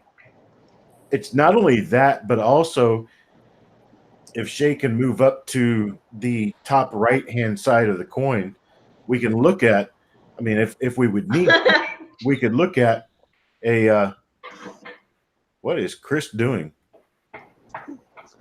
He's got a cramp. No, my cramp went away. Oh, who's this answer? But if we look at the top right-hand Yeah, I portion can of the see design of the coin, we can see that the A and the M have a split between them, and that means it's a small letters. All of the 1856 and 57 Flying Eagles had large letters.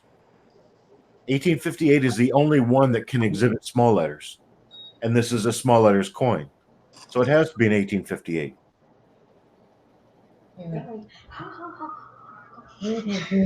Hey, Tyler. Tyler, we were worried about you, man. Oh, hi. Yeah, we thought somebody was like doing something Getting mean to you. murdered. Yeah. We thought you were getting murdered. Got it, Amber, thanks. Hey, Ken. What? Yeah. So Mike White wants to know, I know you were looking, and I saw it too, the role of 1940Bs with the cupped coins. You want to know if we'd talked about it yet? We haven't done it on air. Nobody sent the photos in. Because he said, did I miss any discussion of the 1940B with the whole roll of coins cupped? No. No.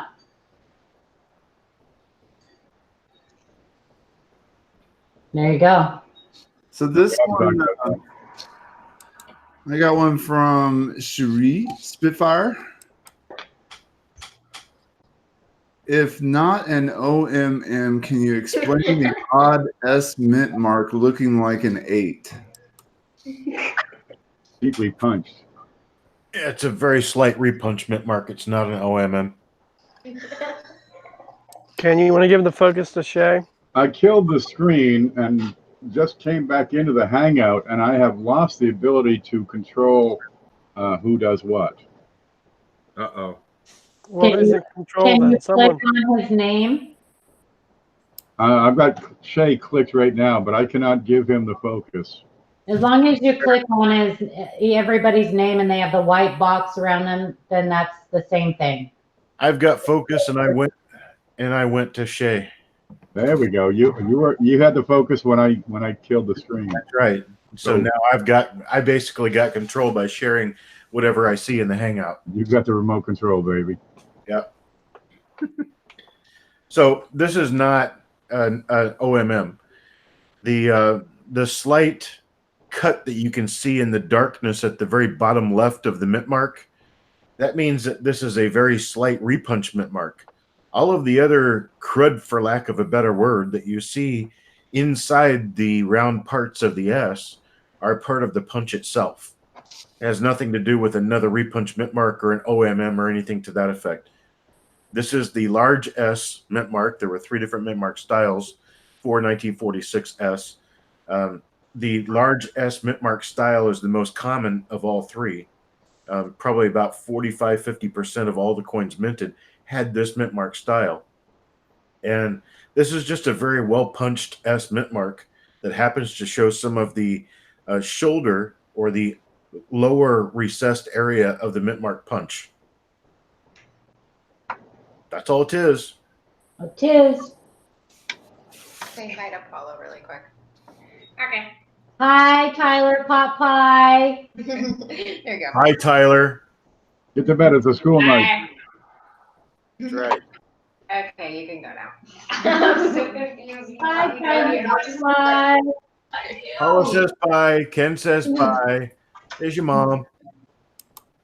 Back to me.